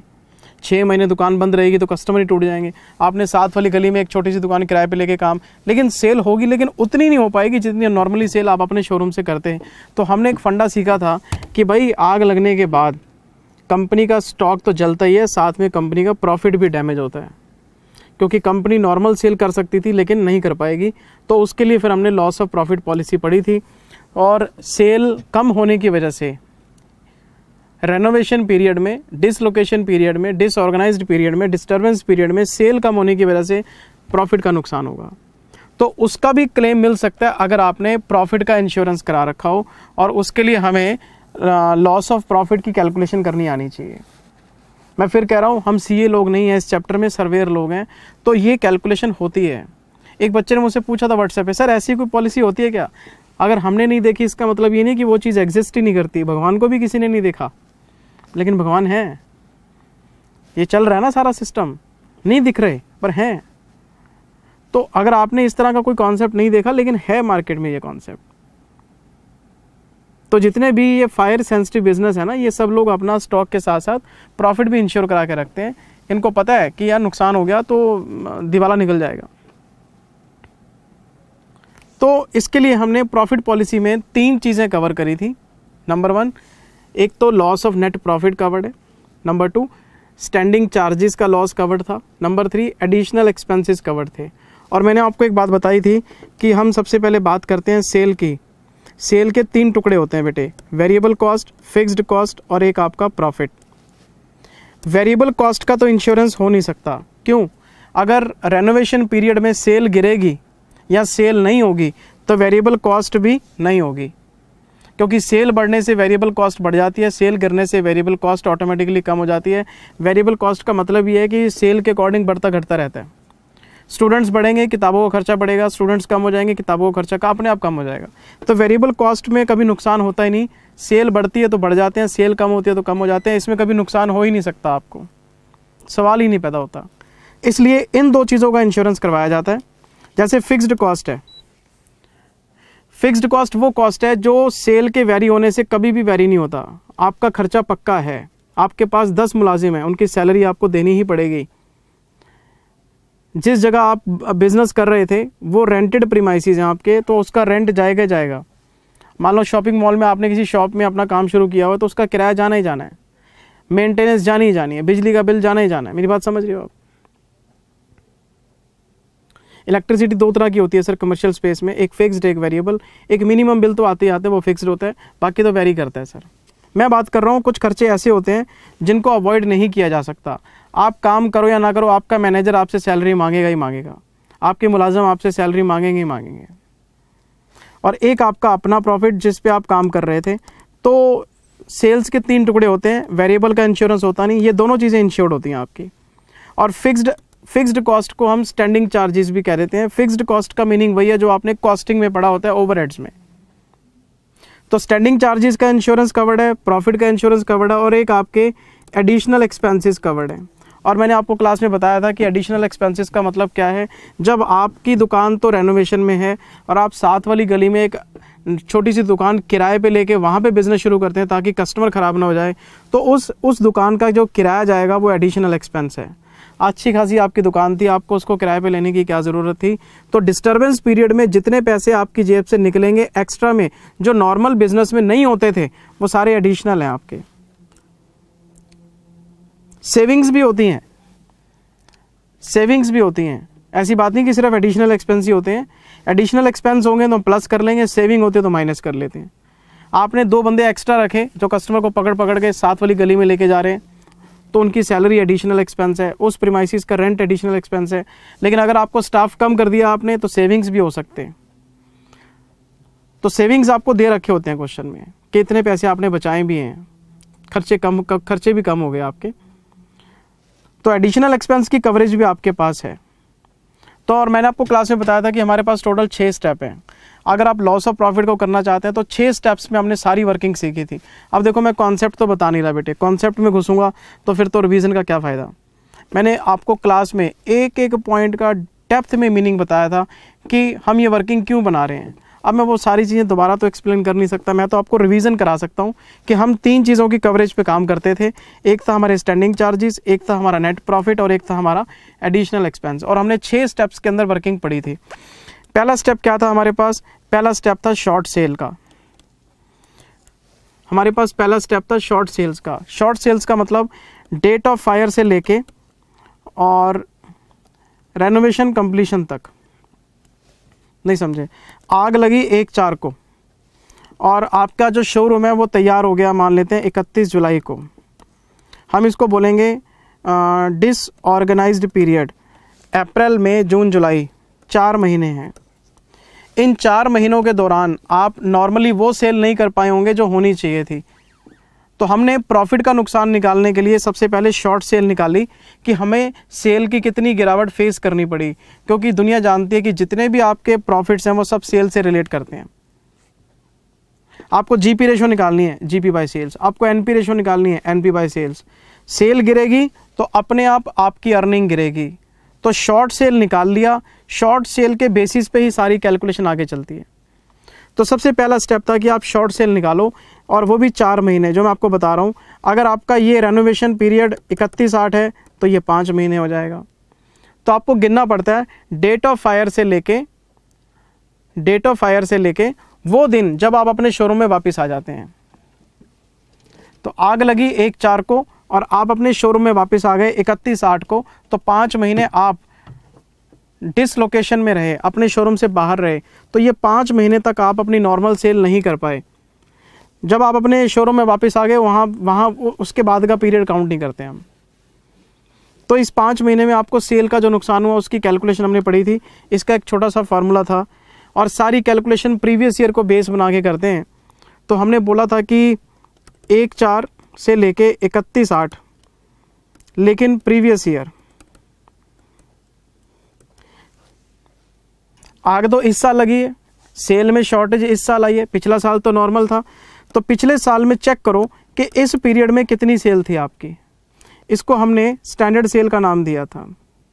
ये हमारी स्टैंडर्ड सेल थी। फिर हमने बोला जी प्लस माइनस ट्रेंड। इंडस्ट्री 10% से ग्रो कर रही है, तो चलो पिछले साल की सेल आपने 5 महीने की ले ली, 10% की इंडस्ट्री में ग्रोथ है, 10% ऐड कर लो। 10% की गिरावट है, 10% माइनस कर लो। ट्रेंड आपको क्वेश्चन बता देता है। तो ये आपकी एक्सपेक्टेड सेल आ जाती है और हम इसमें से माइनस कर लेते हैं 1/4 से लेके 31/8, और वो भी करंट ईयर की सेल जो वाकई में 5 महीने में आपने की है। हमने इसको नाम दिया था एक्चुअल सेल का। तो ये बन जाती है शॉर्ट सेल। ये सेल होनी चाहिए थी, ये सेल आपकी हुई है तो शॉर्ट सेल आ जाती है। ये सेल में गिरावट है और इसी सेल्स में जो गिरावट आई है इसी के बेसिस पे हमने क्लेम निकाला था।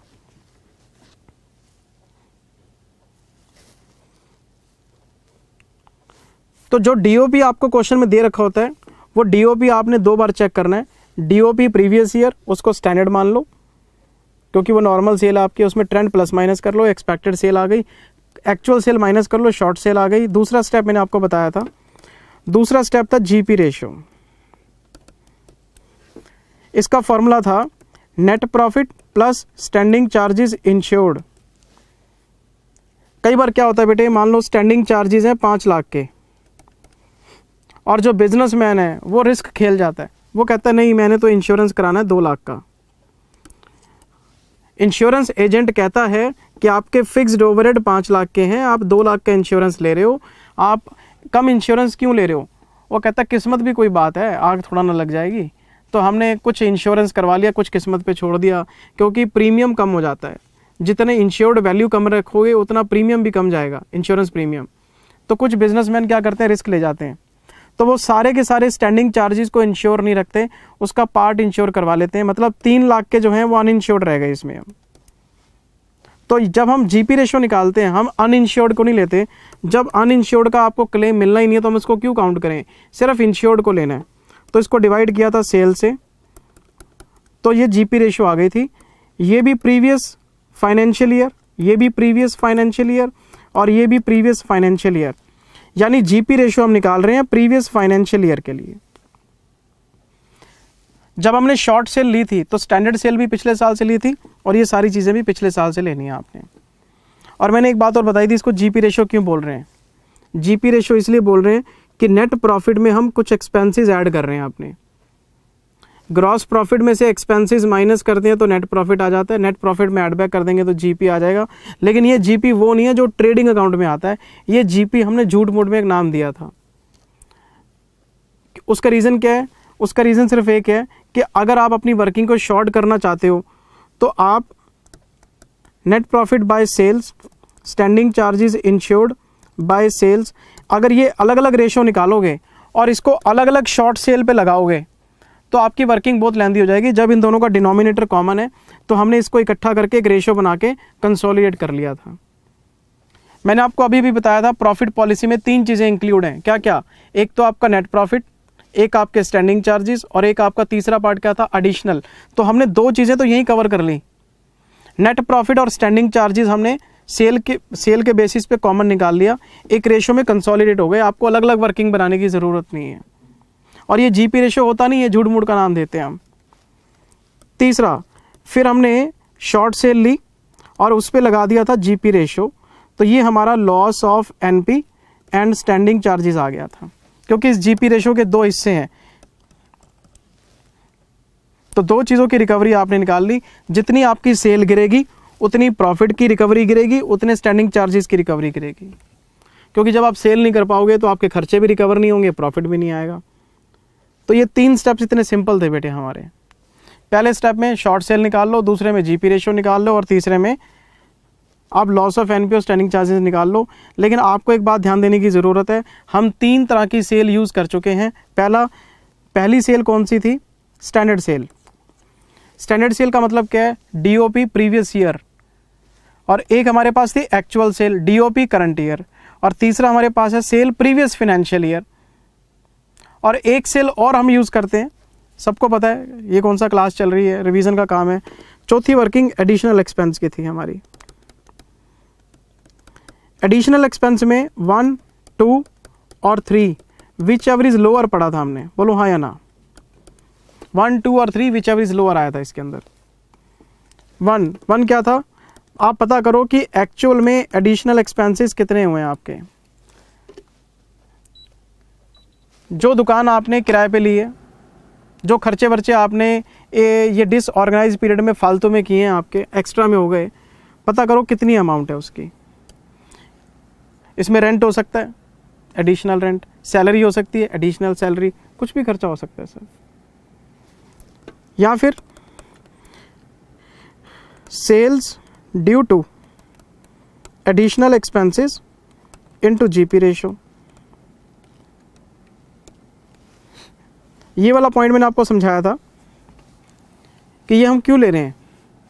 मान लो एडिशनल एक्सपेंसेस आपके हो गए हैं 20,000 रुपये के, साथ में जो गली में जो दुकान किराए पे ली उसका किराया आपने 20,000 रुपये दे दिया। सर्वेयर कहता है मैं आपको ये किराया रिम्बर्स करने को तैयार हूँ, मेरे छोटे से क्वेश्चन का जवाब दे दो कि आपने ये जो दुकान ली किराए पे, यहाँ से कितने रुपए का माल बेचा? दुकानदार कहता है जी हमारी तो सारी सेल ही वहीं से हुई है।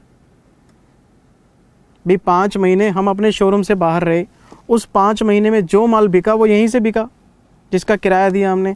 तो हमने बोला था अच्छा जितनी भी एक्चुअल सेल हुई है, जितनी भी एक्चुअल सेल हुई है वो ड्यू टू एडिशनल एक्सपेंस हुई है। वो कहता हाँ। एक्चुअल सेल कहाँ से देख रहे हो? वही अपना जो शॉर्ट सेल में थी, DOP current year actual sale जितनी भी हुई है वो वहीं से हुई है। तो वो कहता है कितनी सेल की है आपने? हमने बोला जी 1 लाख रुपए की सेल की है। और आपका GP रेशो कितना है? हमने बोला जी GP रेशो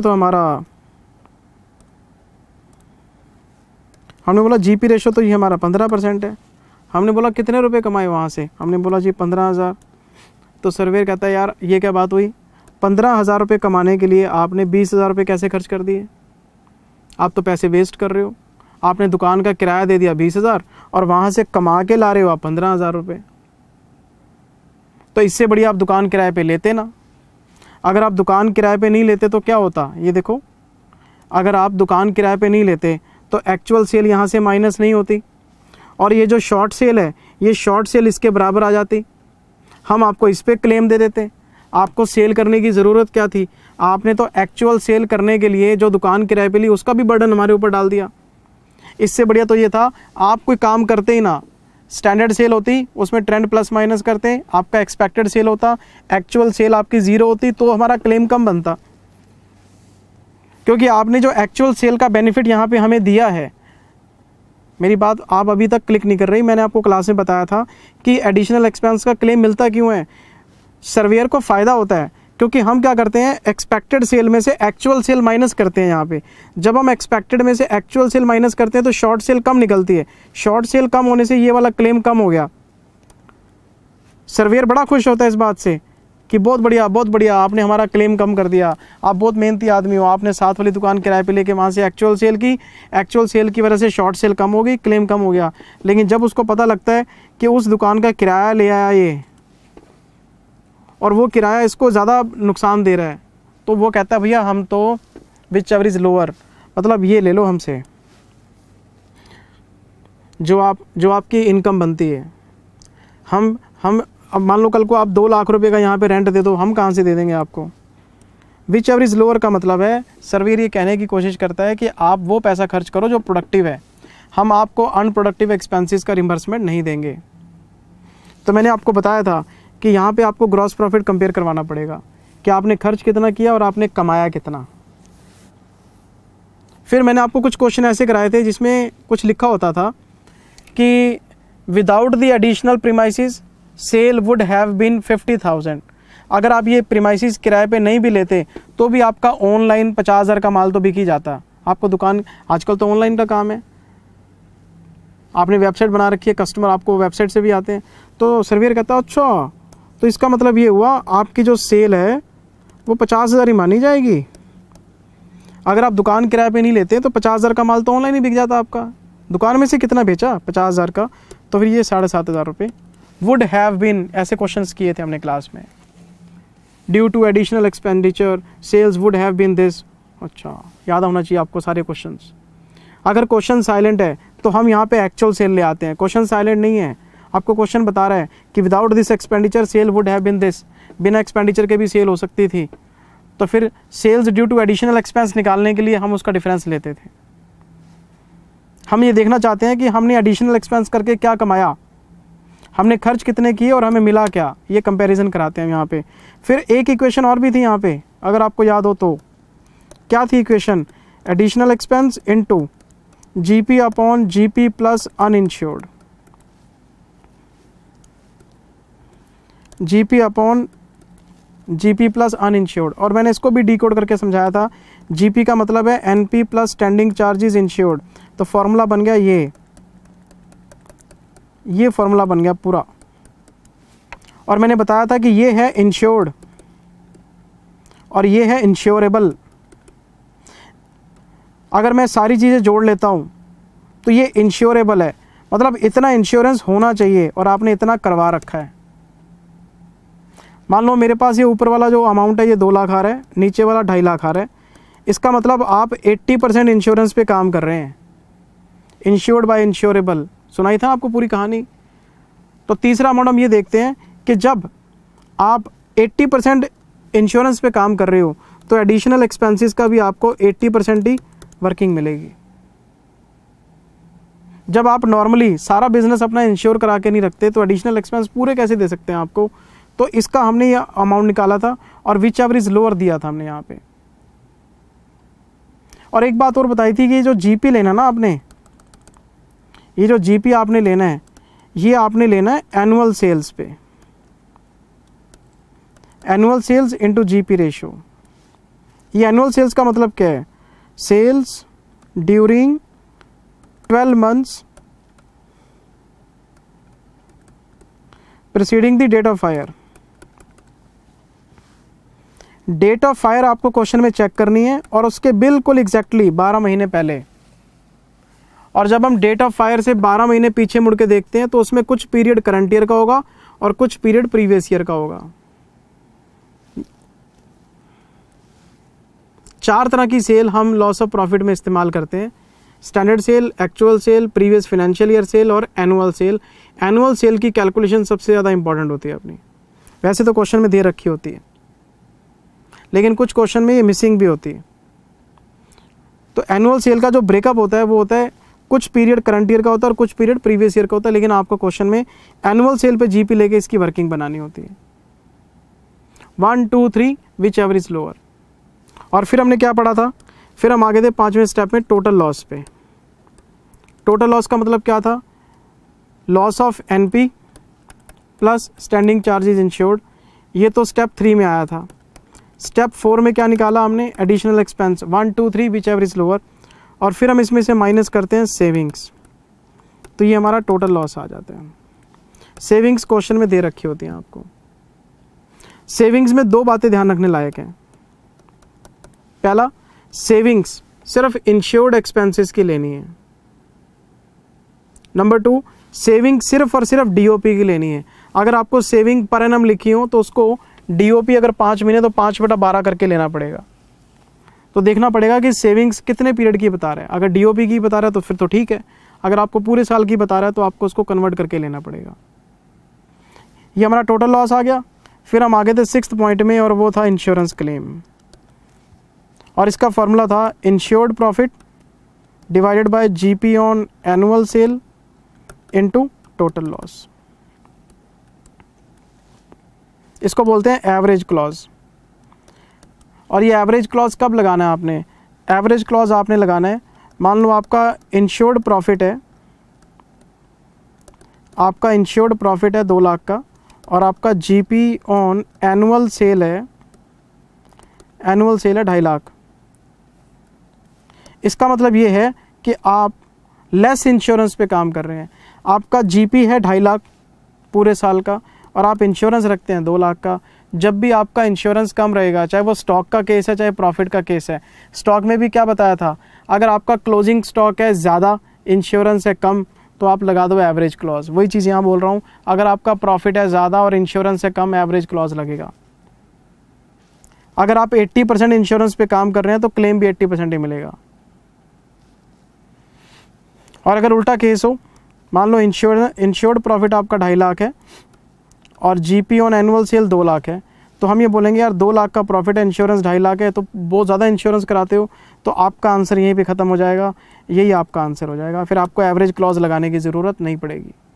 ये सारी बातें हमने बेटे क्लास में पढ़ी थी और मैंने आपको पहले ये 6 स्टेप करवाए थे: short sale, GP ratio, loss of NP, standing charges, फिर additional 1 2 3 whichever is lower, फिर आपको टोटल लॉस, फिर क्लेम। 6 स्टेप कराने के बाद ढेरों क्वेश्चन कराए थे आपको मैंने, क्योंकि इसमें थ्योरेटिकल पार्ट कम था और प्रैक्टिकल पार्ट ज़्यादा था। थ्योरेटिकल पार्ट कम था और प्रैक्टिकल पार्ट ज़्यादा था। मैं अगर आपको इसके प्रैक्टिकल क्वेश्चन दिखाता हूँ, मान लो ये देखो, ये हमारा इंश्योरेंस क्लेम का चैप्टर है जो हमने क्लास में किया था। ये तो सब स्टॉक के क्वेश्चन है जी।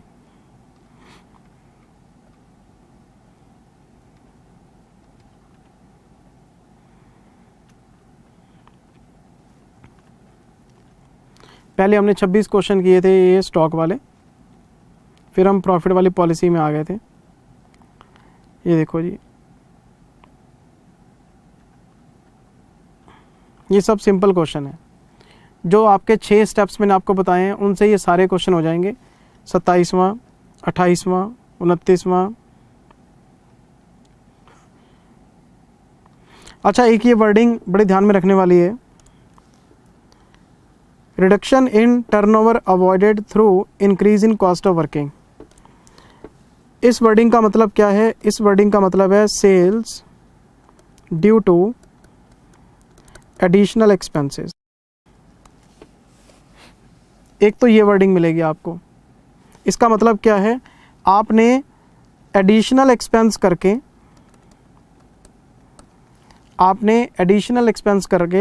सेल्स को गिरने से बचा लिया। रिडक्शन इन टर्नओवर अवॉइडेड, आपने एडिशनल एक्सपेंस करके सेल को गिरने से बचा लिया। सेल को गिरने से बचाने का मतलब सेल बढ़ा लिया आपने अपनी, तो ये इनडायरेक्टली आपको sales due to additional expense बता रहा है। इस पे सीधा जीपी रेशो लगाएंगे तो एडिशनल एक्सपेंस में काम आएगा ये आपको। ये तो बनी बनाई अमाउंट है, इस पे जीपी रेशो लगा दो आप। एक तो ये पॉइंट था। फिर मैं आपको क्वेश्चन की वर्डिंग चेक कराई देता हूँ।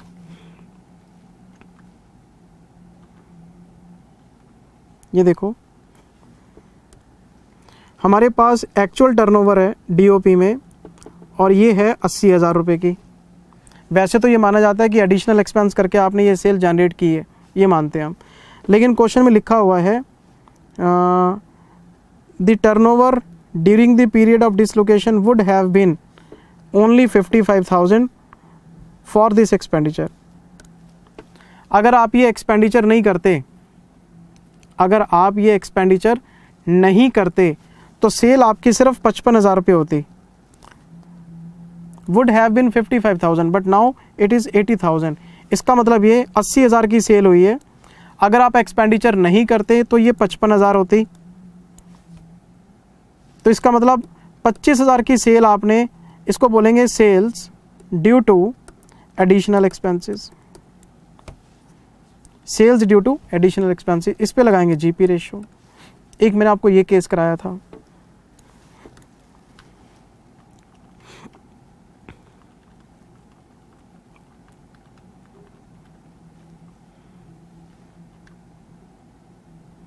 सत्ताईसवां, फिर इसके बाद 28वां,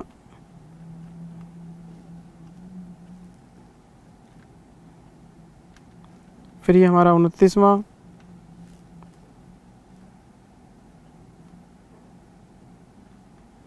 तीसवां, 31वां। ये देखो आप क्वेश्चन, मैं आपको अगर ये क्वेश्चन चेक कराऊं, इसमें देखो एडिशनल एक्सपेंस कितना है। The company incurred an additional expense of 12,000 rupees to make sales possible. 12,000 रुपये एडिशनल एक्सपेंस हुए हैं। आप सारा क्वेश्चन पढ़ लो, कहीं भी वो उल्टी सीधी वर्डिंग नहीं मिलेगी। ना तो रिडक्शन अवॉइडेड मिला, ना वुड हैव बीन मिला। तो इसका मतलब ये है, ये जो एक्चुअल सेल आपकी, ये वाली जो एक्चुअल सेल है, हम इस पे लगा देंगे जीपी रेशो और हम ये मान लेंगे कि ये सारी की सारी sale due to additional expense है।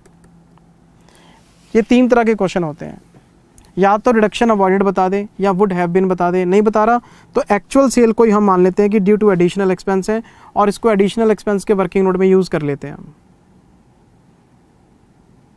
प्लीज़ मुझे ऐसे मत देखो, मैं आपको क्लास नहीं, मैं क्लास नहीं ले रहा, मैं तो रिवीजन करा रहा हूँ। प्लीज़ मुझे ऐसे मत देखो कि सर क्या बोल रहे हो यार, क्या बोल रहे हो। क्या जिसने चैप्टर किया उसको पता है मैं क्या बोल रहा हूँ। और अगर आप इस क्लास से चैप्टर निपटाने की कोशिश करोगे, नहीं होना। सर जो हमने 8 लेक्चर में पढ़ा है वो 1-1.5 घंटे में कैसे हो जाएगा, मुझे बताओ आप। तो मैं आपको टच कर रहा हूँ सारी चीज़ें कि क्या क्या पढ़ के निकले हम। फिर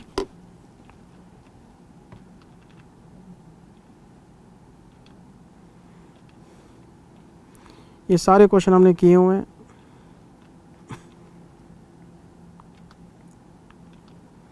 ये सारे क्वेश्चन हमने किए हुए हैं। ये हैं क्वेश्चंस हमारे। मैं आप सारे बच्चों को एक मैसेज देना चाहता हूँ, अगर किसी स्टूडेंट की इन वाले क्वेश्चंस में कमांड नहीं है ना, ये चैप्टर पढ़ने का कोई फ़ायदा नहीं है। ये हमारे हाइब्रिड क्वेश्चंस हैं। हाइब्रिड क्वेश्चंस का मतलब इसमें स्टॉक भी है और इसमें प्रॉफिट पॉलिसी भी है। जब भी आप रिवीजन करें तो मिक्स्ड क्वेश्चंस वाले सारे क्वेश्चंस की प्रैक्टिस आपने पेपर में करके जानी है। अगर आप इन क्वेश्चंस की प्रैक्टिस कर लेते हैं, पीछे वाले जो पिद्दू क्वेश्चन है वो आपको वैसे ही समझ में आ जाएंगे। मेहनत करनी है तो इस वाले सेक्शन में करना। और जब भी आप मिक्स्ड क्वेश्चंस करेंगे, मिक्स्ड क्वेश्चंस का मतलब है एक ही प्रैक्टिकल क्वेश्चन के अंदर स्टॉक भी निकालना है और एक ही प्रैक्टिकल क्वेश्चन के अंदर प्रॉफिट पॉलिसी निकालनी है, तो इसमें आपको दो बातों का ध्यान रखना पड़ेगा। सिर्फ दो बातें हैं जो आपको इन क्वेश्चंस में ध्यान रखनी है। नंबर 1, एक तो हो सकता है आपको ट्रेंड की कैलकुलेशन करनी पड़े, क्योंकि इन क्वेश्चंस में ट्रेंड मिसिंग होता है, सेल्स का ट्रेंड। तो सेल्स के ट्रेंड के लिए आपको ध्यान रखना पड़ेगा। और दूसरा, एनुअल सेल की कैलकुलेशन, क्योंकि एनुअल सेल इसमें कुछ हिस्सा करंट ईयर का होता है और कुछ हिस्सा प्रीवियस ईयर का होता है। इसमें तो ट्रेंड लगेगा और इसमें ट्रेंड नहीं लगेगा। ये वर्किंग आपको ध्यान रखनी पड़ेगी। ये सिर्फ प्रैक्टिस से पॉसिबल है। मैं जितना मर्जी आपको रिवाइज करा दूं, ये जब तक आप प्रैक्टिस नहीं करोगे इस पे कमांड नहीं बनेगी। तो मिक्स्ड क्वेश्चंस में दो ही मुद्दे हैं आपके लिए, एक तो ट्रेंड की कैलकुलेशन और दूसरा एनुअल सेल की कैलकुलेशन। और किसी किसी क्वेश्चन में स्टैंडर्ड सेल की कैलकुलेशन भी करनी पड़ जाती है। इसके लिए आपको बेटे प्रैक्टिस करनी पड़ेगी। मैं इसमें आपको क्या रिवीजन कराऊंगा बताओ? मैं कॉन्सेप्ट रिवाइज करा सकता हूँ, पॉइंट बता सकता हूँ। अगर आप बोलो जी क्वेश्चन दोबारा कराओ, क्वेश्चन दोबारा मेरे लिए करवाना इम्पॉसिबल है, क्योंकि एक क्वेश्चन को करने में 40-45 मिनट लग जाते हैं क्लास में, क्योंकि मुझे समझाना भी होता है। तो मैं आपको रिविजनरी क्लास में इतना हिंट दे सकता हूँ कि मिक्स्ड क्वेश्चन में 3 इश्यू आपके सामने आएंगे। 3 में से 2 मेजर हैं जो हर क्वेश्चन में आएंगे। एक तो ट्रेंड आपको देखना पड़ेगा, ट्रेंड मिसिंग है तो ट्रेंड निकालो, एनुअल सेल मिसिंग है तो एनुअल सेल निकालो, और अगर स्टैंडर्ड सेल मिसिंग है तो ये भी निकालनी पड़ सकती।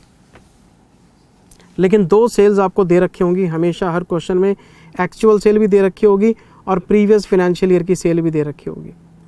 पर ये मैक्सिमम कैलकुलेशन है जो आपको करनी पड़ सकती है। और ये सारे क्वेश्चन आपके बेस्ट हैं, चाहे वो 36 हो। 36 तो होमवर्क में गया था। 37 very very important. 38 very very important. 39 very very important.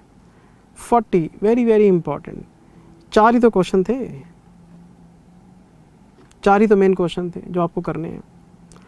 और फिर हमने पढ़ा था सम इंश्योर्ड।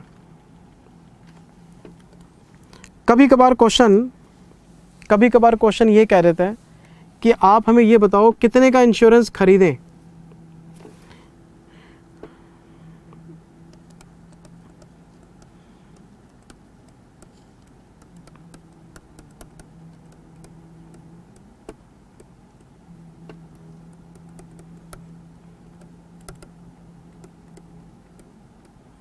कभी कभार क्वेश्चन ये कह देता है कि क्लेम निकालना ठीक है, पर आप हमें ये बताओ हम कितने का इंश्योरेंस करवाएं। एक इंश्योरेंस एजेंट आया हमारे पास, दुकानदार के पास बैठा है, कहता है जी आप हमसे स्टॉक पॉलिसी ले लो, प्रॉफिट पॉलिसी। वो कहता ले तो ले, बता कितने का कराएं। तो प्रॉफिट पॉलिसी कितने की कराएं? तो प्रॉफिट पॉलिसी कितने की कराएं, इसके लिए बड़ा सिंपल सा फॉर्मूला है, net profit plus standing charges, इसके बराबर आपकी पॉलिसी इंश्योर होनी चाहिए।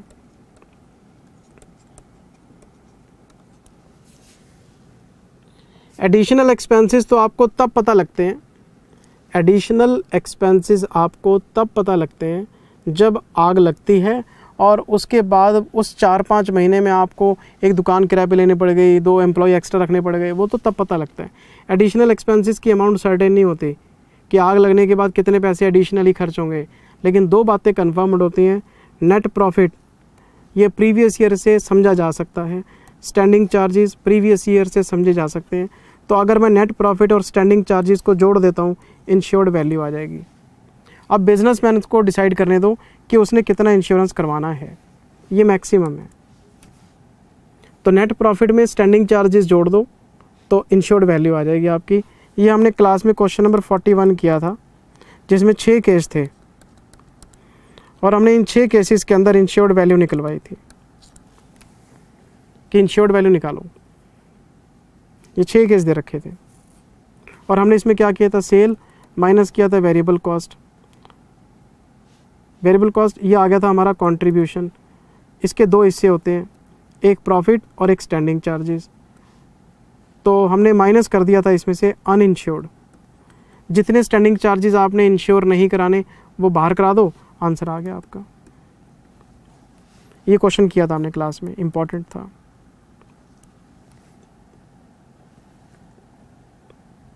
ये वर्किंग थी। तो ये हमारा पूरा चैप्टर था जिसमें कि जब हमने स्टॉक को रिवाइज किया था तो 8 कॉन्सेप्ट थे, प्रॉफिट को रिवाइज किया था तो 6 स्टेप्स थे। लेकिन जब हम 6 स्टेप्स के बाद सिंपल क्वेश्चन करके बाहर आते हैं तो मिक्स्ड क्वेश्चन ही हमारे मेन क्वेश्चंस हैं। और मिक्स्ड क्वेश्चंस में बच्चे को एनुअल सेल और ट्रेंड और एक आपका वो स्टैंडर्ड सेल, ये 4 क्वेश्चन की प्रैक्टिस आपको करनी चाहिए और समझना चाहिए कि ये सारी चीज़ें हमने कैसे निकाली थी, क्योंकि वो बिना इंफॉर्मेशन के क्वेश्चन के बाद समझ में आती नहीं है। तो वो प्रैक्टिस आपको करवाई हुई है। इश्यू आपके 3 ही रहते हैं उनके अंदर। और फिर ये पॉलिसी का कितना इंश्योरेंस कराना चाहिए, ये वर्किंग थी हमारे पास। ये पूरा चैप्टर हमने ये 41-42 क्वेश्चंस में कवर किया हुआ था। ये देखो आप, इसमें शायद एक क्वेश्चन और भी है। हाँ जी। अच्छा, उसके बाद ये सेल्फ प्रैक्टिस क्वेश्चंस भी हैं हमारे पास। ये पास्ट एग्जाम्स क्वेश्चन है 43, ये सब रिपीटेटिव हैं। ये सब रेपिटेटिव क्वेश्चंस हैं, नया कुछ नहीं था। 43, 44, अच्छा 10 नंबर का क्वेश्चन आता है हमेशा। ये ऊपर वाला भी 10 नंबर का था, देखो आप। ये 2019 में आया, नवंबर 2019 में 10 नंबर का आया। नवंबर 20 में आया 10 नंबर का। ओहो हो। फिर जनवरी 21 में आया। नवंबर 21 का पेपर जनवरी 21 में होता कोरोना की वजह से, है ना। नवंबर 21 में, इसका मतलब हर नवंबर में पेपर आता है इसका। नवंबर 19 में क्वेश्चन आया, नवंबर 20 में आया, नवंबर 21 में आया, नवंबर 22 में भी आ सकता है, नवंबर 23 में भी आ सकता है। अच्छा, मतलब क्वेश्चन जो हैं नहीं जी, नहीं, फिर जुलाई में भी आया। ये चीज़ है इसमें। टोटल हमारे पास कितने क्वेश्चन है बेटे? टोटल है 46 क्वेश्चन। ठीक है जी, प्लीज़ आप ज़रा क्वेश्चन केयरफुली कर लेना। देखो, प्रैक्टिस आपको करनी है, चैप्टर आपको तैयार करना है, पेपर आपको देने हैं। मैं जितनी मर्जी पेन ले लूँ आपके लिए, जितना मर्जी आपको रिवीजन करा लूँ, अल्टीमेट प्रैक्टिस आपकी है बेटे। तो please please please please please practice करें, प्लीज़ प्लीज़ प्लीज़ प्रैक्टिस करें। जितनी प्रैक्टिस आप ज़्यादा करें और अच्छे क्वेश्चंस की प्रैक्टिस करें। जितने हमारे इस पूरे चैप्टर में अच्छे क्वेश्चंस हैं वो प्रैक्टिस करें। क्वेश्चन सिंपल लग रहा है तो देख के निकाल दो, क्यों टाइम वेस्ट कर रहे हो। जो क्वेश्चन आसान है वो हो जाएगा, वो आपको सुख देगा, खुशी देगा, पेपर में नहीं आएगा। जो क्वेश्चन लेंदी है, जो टफ है, उसकी प्रैक्टिस करो, उसमें टाइम लगाओ। आसान वाले को देख के निकाल दो। अरे क्वेश्चन देख के पता लग जाता है इसमें कोई पॉइंट है भी कि नहीं, नहीं है तो चलो आगे, पॉइंट है तो रुक जाओ। और कोशिश करो रिवीजन थोड़ा सा तेजी से करो। आप अपना क्वेश्चंस की प्रैक्टिस में स्पीड बढ़ाओ अपनी। 3 घंटे में पेपर पूरा करना है हमने। Thank you very much, take care, bye bye, love you all, God bless you all, bye bye. मैं इसके बाद ब्रांच रिवाइज कराऊंगा आपको।